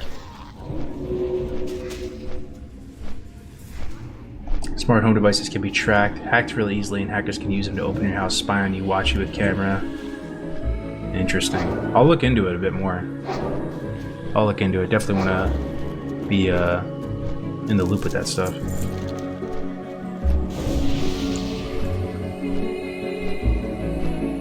What is being said about smart home devices is incredibly true. They have incredibly weak security firmware. Yeah, I could see it. But you just always have to think, what is the worst thing they could do? You know, and you would think about everything, you know, for all types of fraud, financial, everything like that, and try to take measures to safeguard yourself. At the end of the day, someone's gonna have to show up at your house, and you know, you're either gonna be prepared for them or not. At the very least, never get any smart home device that controls your door locks, garage door windows. True. Could see that. Unless you're home all the time playing WoW, you know. Hello. Yeah. Like, that's the thing too, with privacy and security. Everything is pretty unsecure though. You guys notice that? Like even our, you know, there's so many houses that just have massive glass windows, or like you could break into like any house, man. It doesn't matter about a lock, dude. What is a lock gonna do? A lock's gonna do nothing, bro, man. If you wanted to break into a house, you're gonna do it, but you're just gonna have to face the consequences later, you know? You just have to try to be good to people, try not to make enemies. If somebody's gonna fuck with you, they're gonna fuck with you, man. It's like, there's no lock that's gonna keep them out.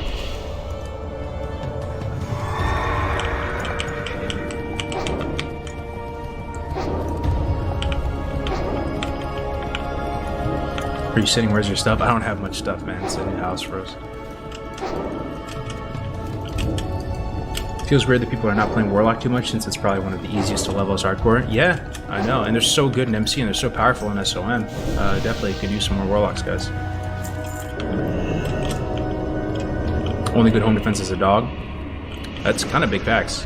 And it's mainly because you can't coerce dogs. Like, well, yeah, I guess you can with treats, right? If you're a burglar and you came in, you literally, the dog's barking at you like crazy, and you like no cap pulled out like a freaking like Wagyu steak and dropped it on the floor.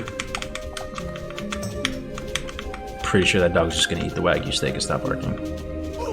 But I don't know, maybe not if it's like all fired up or something. Yeah, then you can't you can point a gun at a dog, somebody's not gonna do anything. Doesn't even understand it. I'll work with my dog. You stream full time now? It's complicated, How bro. may I help? It's Del Madras. Dogs are a bit of a miss. Lots of time. Home invaders just let them out or feed them. Yeah. No, I feel you. My whole thing with dogs is I think they work way better and they're pack animals, right? So I really do believe that you should get 2 dogs, not just one. Like, they feed off each other and they together will make better decisions.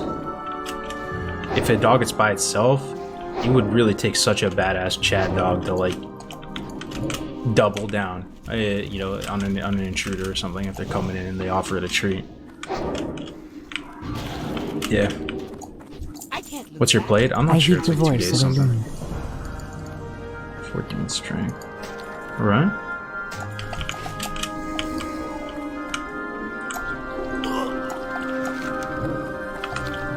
Sounds like this, the volume, the sound isn't too messed up for people. If it is, I can just come back later. My dog would eat the treat, then fuck you up for more.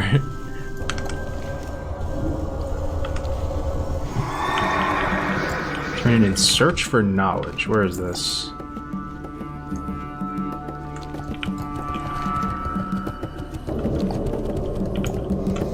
Search for knowledge. That's still recharging. I have that quest?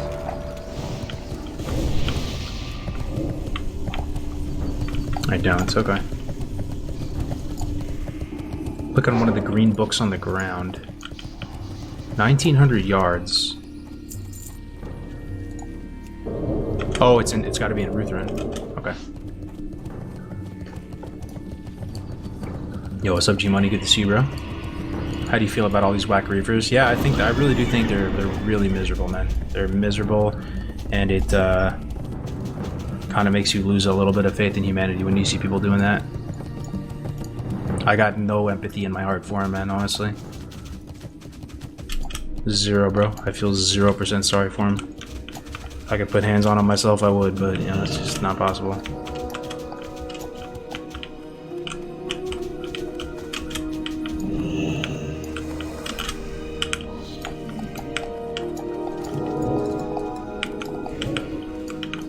Okay, touch a green book.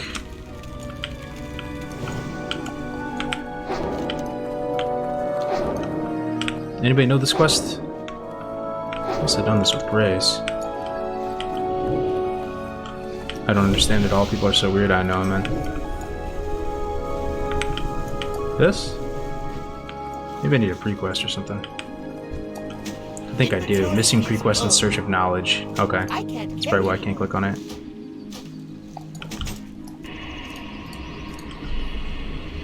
Hearth back to Feralus. Okay.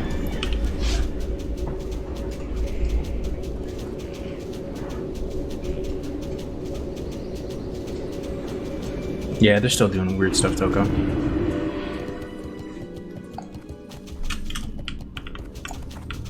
Apply to tenors.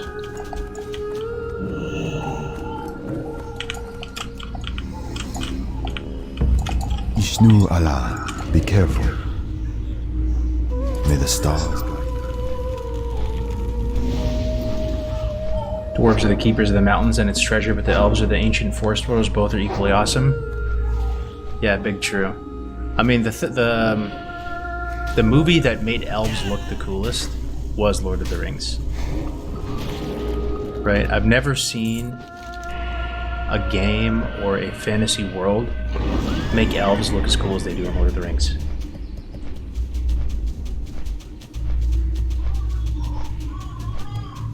Just their cool, like, elegant looking armor, the fact that they're all so proficient with bows, the dope ass looking shields, like the long, like they're like kind of sort of like feminine, like slim physiques and all that, but like it was part of like their vibe, you know, like that was, you know, they kind of made up for it with like finesse and agility and all that. They look so cool. I still remember that like scene with you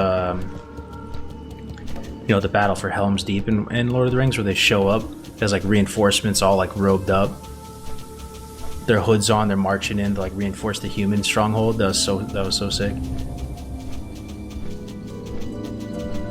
Yeah, the Elven City, the cool architecture, as evidenced by the thousands of Night Elf hunters named some form of Legolas. Night Elves in Warcraft 3 squads blending with shadows, very cool. True. Yeah, it definitely wasn't like corny or anything like that. What's okay? What's an example of an IP or a movie where the elves did look like really really unappealing, where they were just way too I don't know the term, man. I'm trying to think now.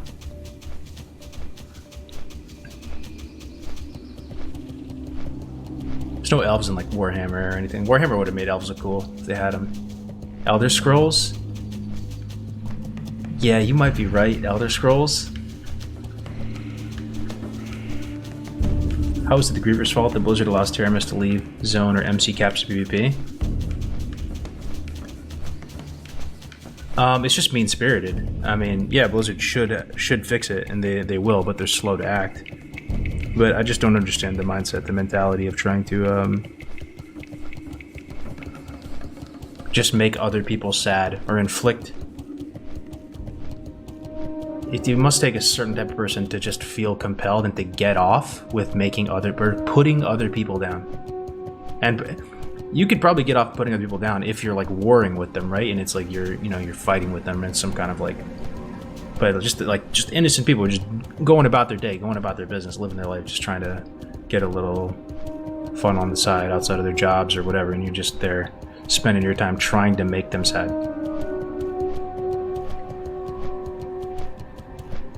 Harry Potter elves versus Lord of the Rings elves? Yo, did Harry Potter have elves though? You're talking about the house elves, right? Or was that a goblin, like Dobby? That wasn't an elf, right? Man, it's been a minute since Harry Potter. House elves. Yeah, true. But they still weren't that bad. Dobby was kind of a badass. Aren't they like secretly strong in Harry Potter too? They're like stripped of their magical abilities or something, right? They're actually like really powerful, I think.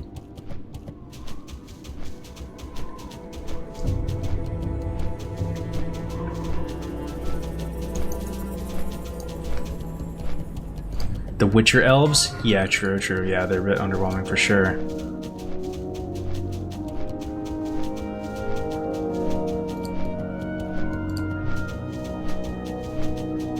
They do that because they're suffering in life and grieving is a way for them to be noticed and or recognized. What can I do for you? Just can't relate, dude. Just cannot relate whatsoever.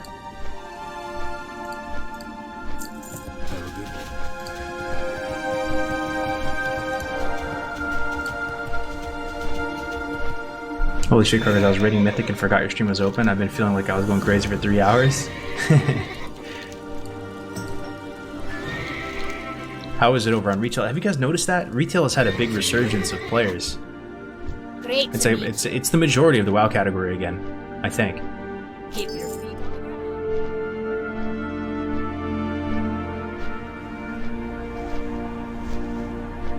9.2 is out, new patch dropped. Gotcha. How is it? Anybody playing it? Is this the one that returns WoW back to its glory days? I saw Ampi and Ironforge. He has Iron Foe. Ampi got Iron Foe? No shot. Yo, that's sick, man. But I wonder how good Iron Foe is. Last time I heard in Classic, people were... It was the best thing on private servers. On private servers, you needed Iron Foe, and that was like your first major rite of passage as a tank. You would just spam BRD all day and night until you got Iron Foe. And then apparently it wasn't that good on Classic. But maybe in Hardcore, because we are so limited on gear, maybe it is good. Thing is, I think it's kind of slow, right? You got Crusader, that is badass. That's got to be one of the coolest weapons in the game, man. Oh man, that's so cool.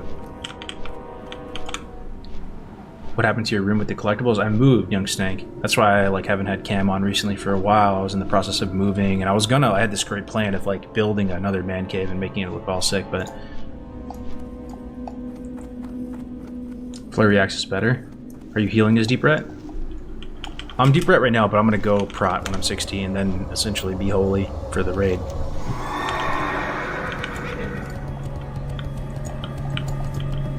Talk to me! Hurry back! Keep it real! Will you raid on your Hunter or your Pally?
style.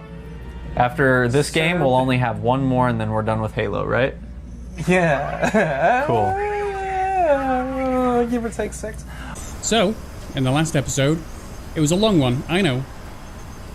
We found the command center. Cortana realized that the Halo is more than just a weapon. She didn't specify what that meant, but she told us Captain Keyes is in trouble and we should go and rescue him. Well, good lord. Am I all alone? I got no Marines with me? The fuck? I didn't know I'd be getting a horror level. Also, I would have never kind of associated a swamp level with Halo. Well, those are bad guys, so what's killing the bad guys? Badder guys? What on earth?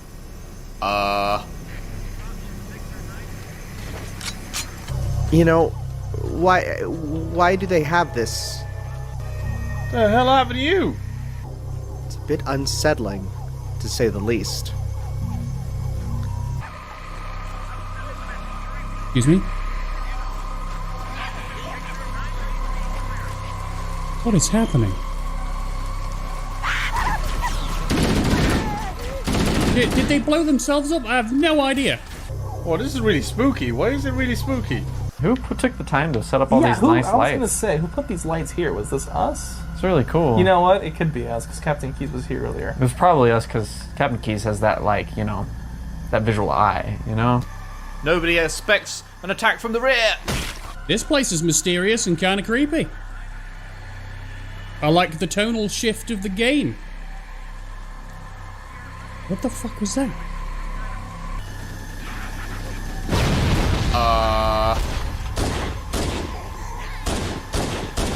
Is that added? Oh, There's what the some heck? gunfire. Wait, Yep. are they fighting some? What are they running from? Who is firing at them? It can't be our dudes. It can't be Captain Keyes. Well, hello. That looks like a giant mouth with lights for eyes.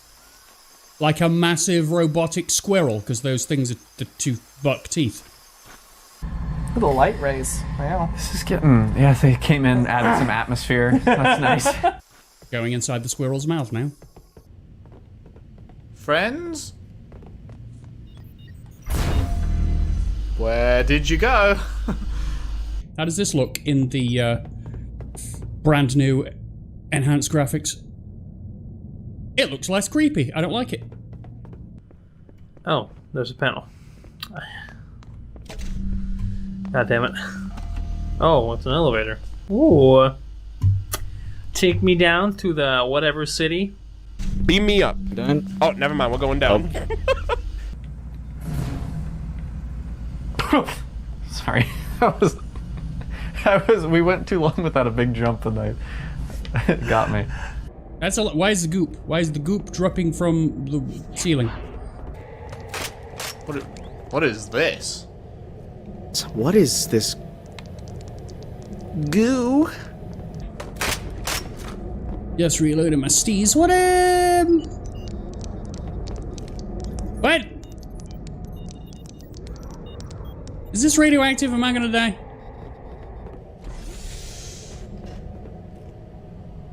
I didn't do this, did I? What the devil happened in here? Oh, fuck. What the hell? Oh my god, look at this horror setup. What? What? That's fine. Alright. Oh, what the fuck is this? Oh, these guys were like gutted. So it was a bad day. What the hell is this? What was your name? People like Stewart? How did you die? Maybe a Jimbo? Who was your killer? Oh gosh, I'm so sorry. That was disrespectful. You gonna be alright? Why is there so much blood? What the fuck? What? I'm starting to get nervous. What the hell happened in here? What is happening to all these people? What the hell? This was not me. Oh god. What the hell happened to all of you? Oh. Whoa. Those guys are all dead. Whoa. Can you crouch? I am both very happy and really nervous. I guess Captain Keys came through here. Hopefully. Neil, this level's boring. Okay. Nothing's happening in this level. You're right. You're absolutely right. I don't think anything interesting is going to happen in this level. I'm a little spooked now. I heard that. I heard someone use their gun. Oh, hey. Hi. Hey, don't shoot at me! Whoa! Why are you shooting me? I'm a friend. What are you talking about? buddy.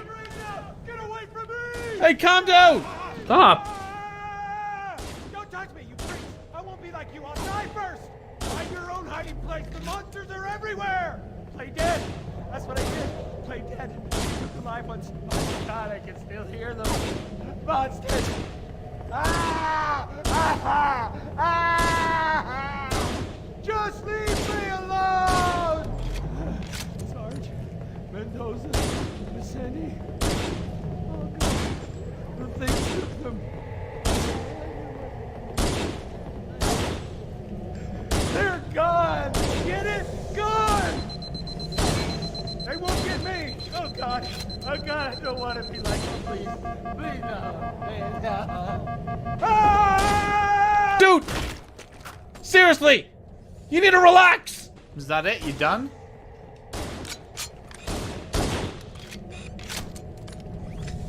Thanks for the pistol.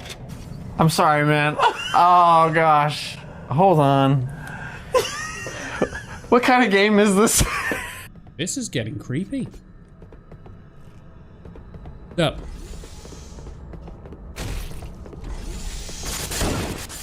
I'm so sorry. I'm actually kind of scared. What's going on? It's fine. You're fine. What in the fuck happened here? What the fuck is going on? Okay. They took the live ones? What's happening? It's fine. Are you panicking right now? Monsters everywhere? Why is there loads of dead bodies? No, of course David, not. you're fine. I thought this was a shoot 'em game, and now all of a sudden I'm scared. Can you turn into a Covenant? But I'm Master Chief. You can shoot many things. Oh, yeesh. This is creepy. So I don't need to be scared. What is happening? Yeah, I guess the Covenant came down here and fucked up. What the hell is happening? Neil, I'm scared. Why? What is this cage for? What is this cage for? What belongs in this cage? No, honestly. And why is there nobody around? This is freaky. It's quiet. Too quiet. This just got hella creepy. It's actually like too quiet. Like, what the fuck? Oh dear. Blew the bloody doors off. I'm hearing noises. I don't like it.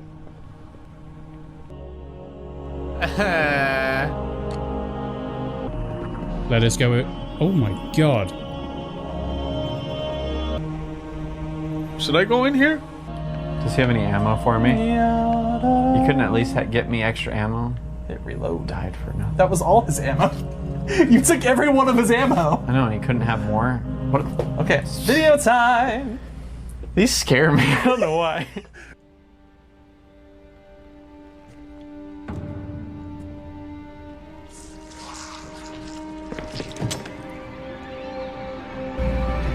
See, Master Chief gets scared too. Uh-huh. Look at him.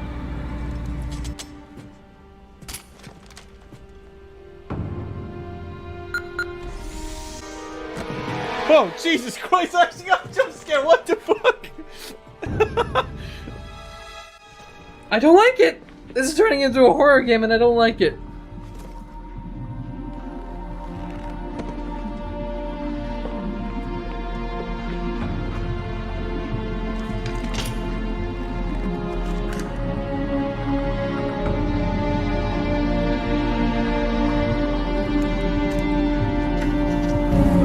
Jenkins. Jenkins. Yeah, not Jenkins. Alright, we're gonna see what happens. Oh, that's cool. You can see what they see. Private Jenkins Wallace A.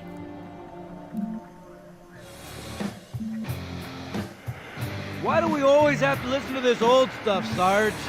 Watch your mouth, son. This stuff is your history. It should remind you grunts what we're fighting to protect. Hey, if the Covenant want to wipe out this particular part of my history, that's fine by me. Yeah, better it than us. You ask them real nice next time you see them, Vicente. I'm sure they'll be happy to oblige. LZ looks clear. I'm bringing us down. Go, go, go!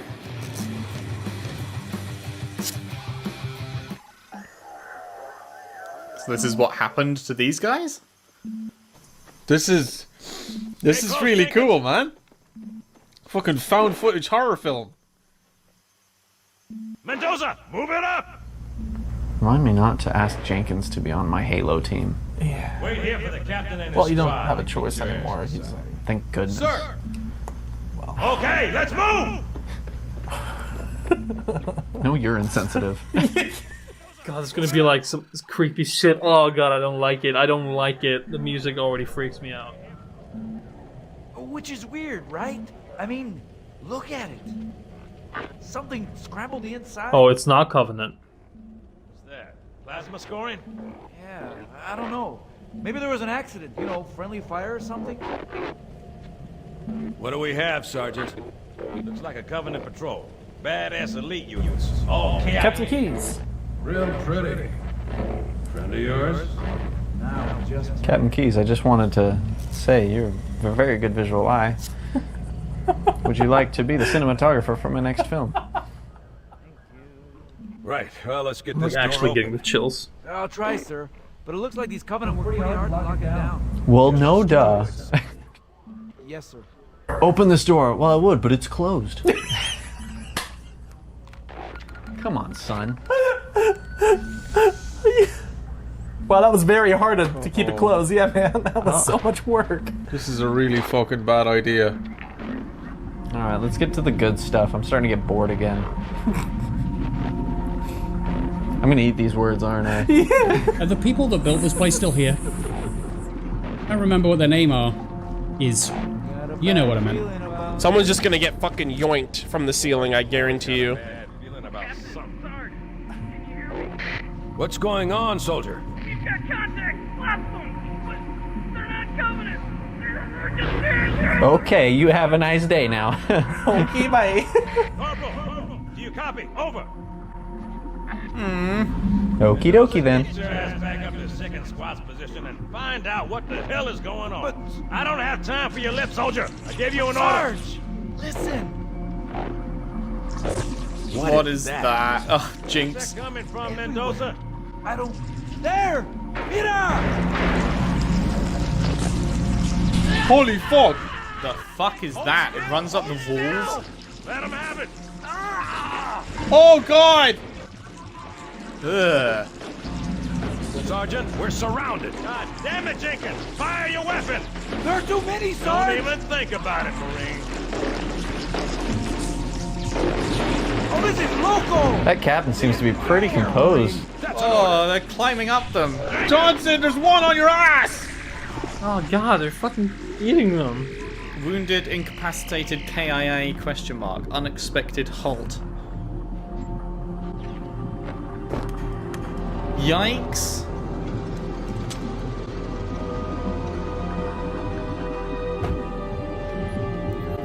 Oh, and that was right here? Oh, crap. Alright, I'm gonna kill those little bug things. Holy crap.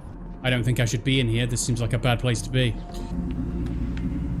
Keys, I'm not impressed with that one. Honestly, it's a little... Oh, behind you. See the giant red dot? The swarm? Go take a look. Hold on. Uh-oh. Uh-oh. Like, I know you can't swap, but oh my god.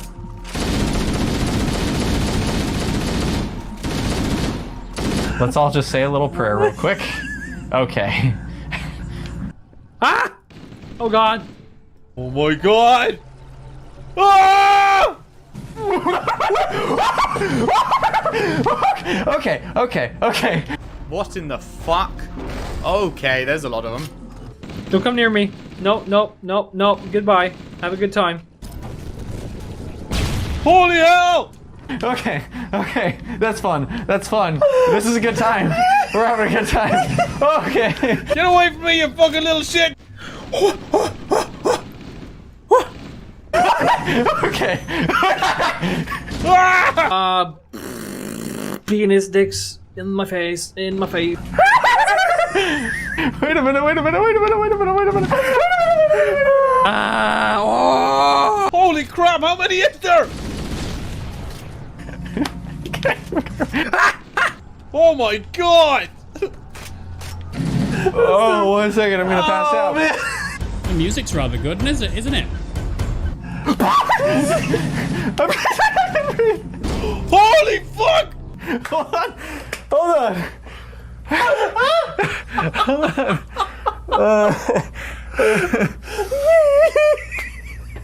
1 second. 11-year-olds played this and they were fine. Hello. What do they look like in new graphics? Oh. Yeesh. Oh, this is the whole reason why I wanted you to play Halo. At least they go down pretty easy. I'm legitimately like lightheaded now.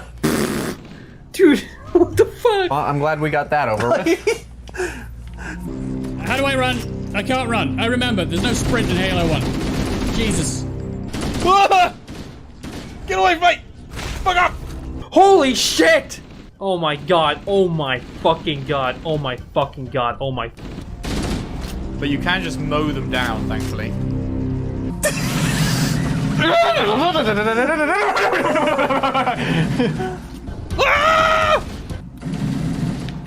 I mean, they do die really easily. That's nice. You gotta be freaking kidding.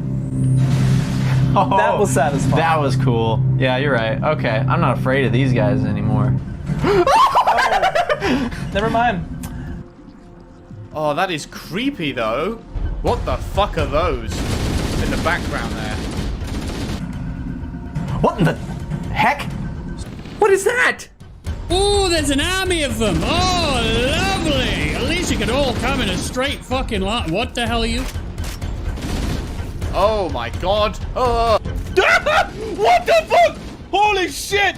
Oh my god, where the heck did he come out of? Oh, great. Oh, great. I don't know what you are, but I don't like you. This just turned so much worse. This just turned so much worse. Fucking... You've got jumps, don't you? If you could just fuck off. Wonderful. Oh god. So... okay. Oh fuck! Oh god, there's a few of them. Oh! What the fuck? Ah! Fuck! The flood are kind of like zombies. This is a really cool conversation to be having at the moment. Oh no! This has turned into a goddamn horror game! Oh! No, don't slap at me. Don't slap at me! Oh my fucking... What the fuck? Did he just get up? I could have sworn he went down. Okay, I'm afraid. What it does, yeah, because they like take over dead bodies and then turn into these monstrosities. And that's awesome. And that's what's really cool about the flood. That is really cool. I fucking swear. Oh my god, they actually do. What the fuck? They like reanimate after you put them down. Fucking reanimate that. Yo. Yeah. I'll say you guys can deal with them. Whoa! You're an athletic boy. I mean, unless I can secretly hop down and jack this.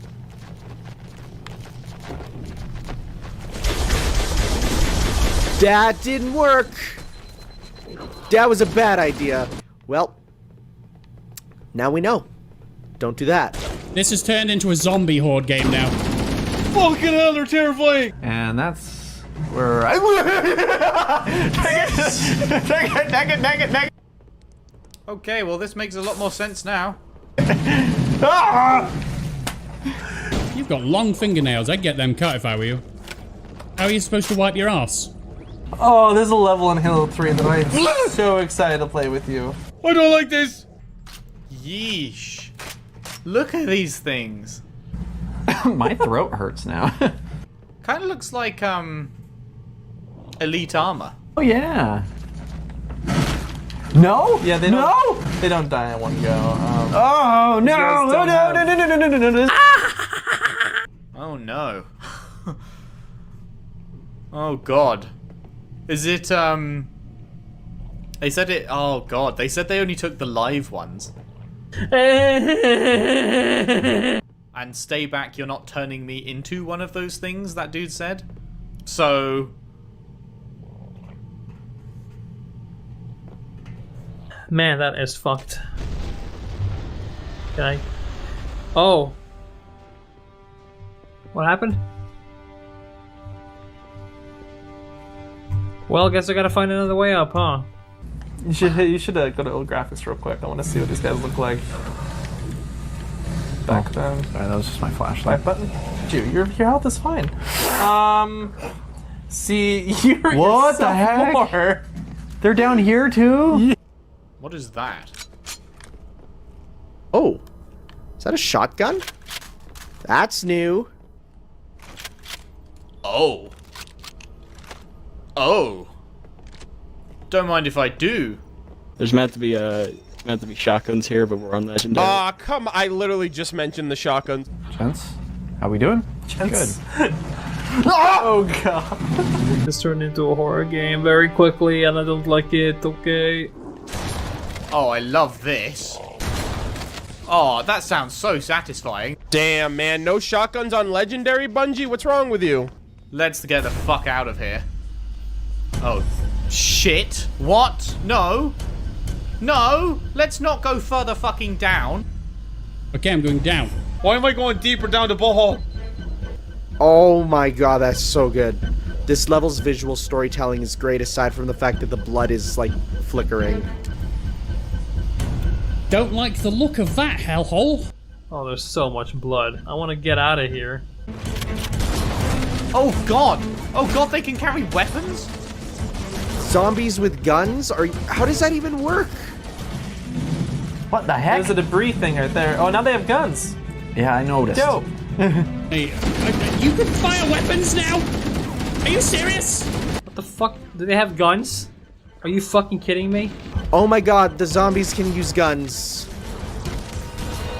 Fuck me! Why can they get guns? This is kind of cool because it's like they're adapting, you know? That is really cool. What kind of neat is that? It's so neat. Why did we go further down? Ah! That was probably the most normal scream I've ever had. I don't want to go further down. Oh shit! Are these like converted soldiers? Is that what they do? That's interesting. I like that.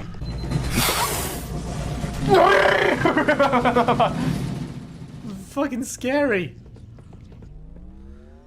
You're a guy. What is it? It's like a fucked human or something. Oh my god. Wait. The zombies have shotties? That just goes against the rules of zombies. Excuse me, sir. Oh dear. Oh no! Oh no! Okay, I'm sorry. Oh man, I almost didn't die once. Well, I guess I did die once. Save our ammo. This is now survival horror, which is a genre shift I did not expect it to take. It's like chasing me with its tendrils. Because the little ones were climbing all over the bodies of the dudes. I think the little ones want to, like, infect you. Something like zombies or something. That is clearly a human that's been transformed. That's horrible. Ugh. This is sticky and sweaty and steamy. Well, you have a head to shoot. What do you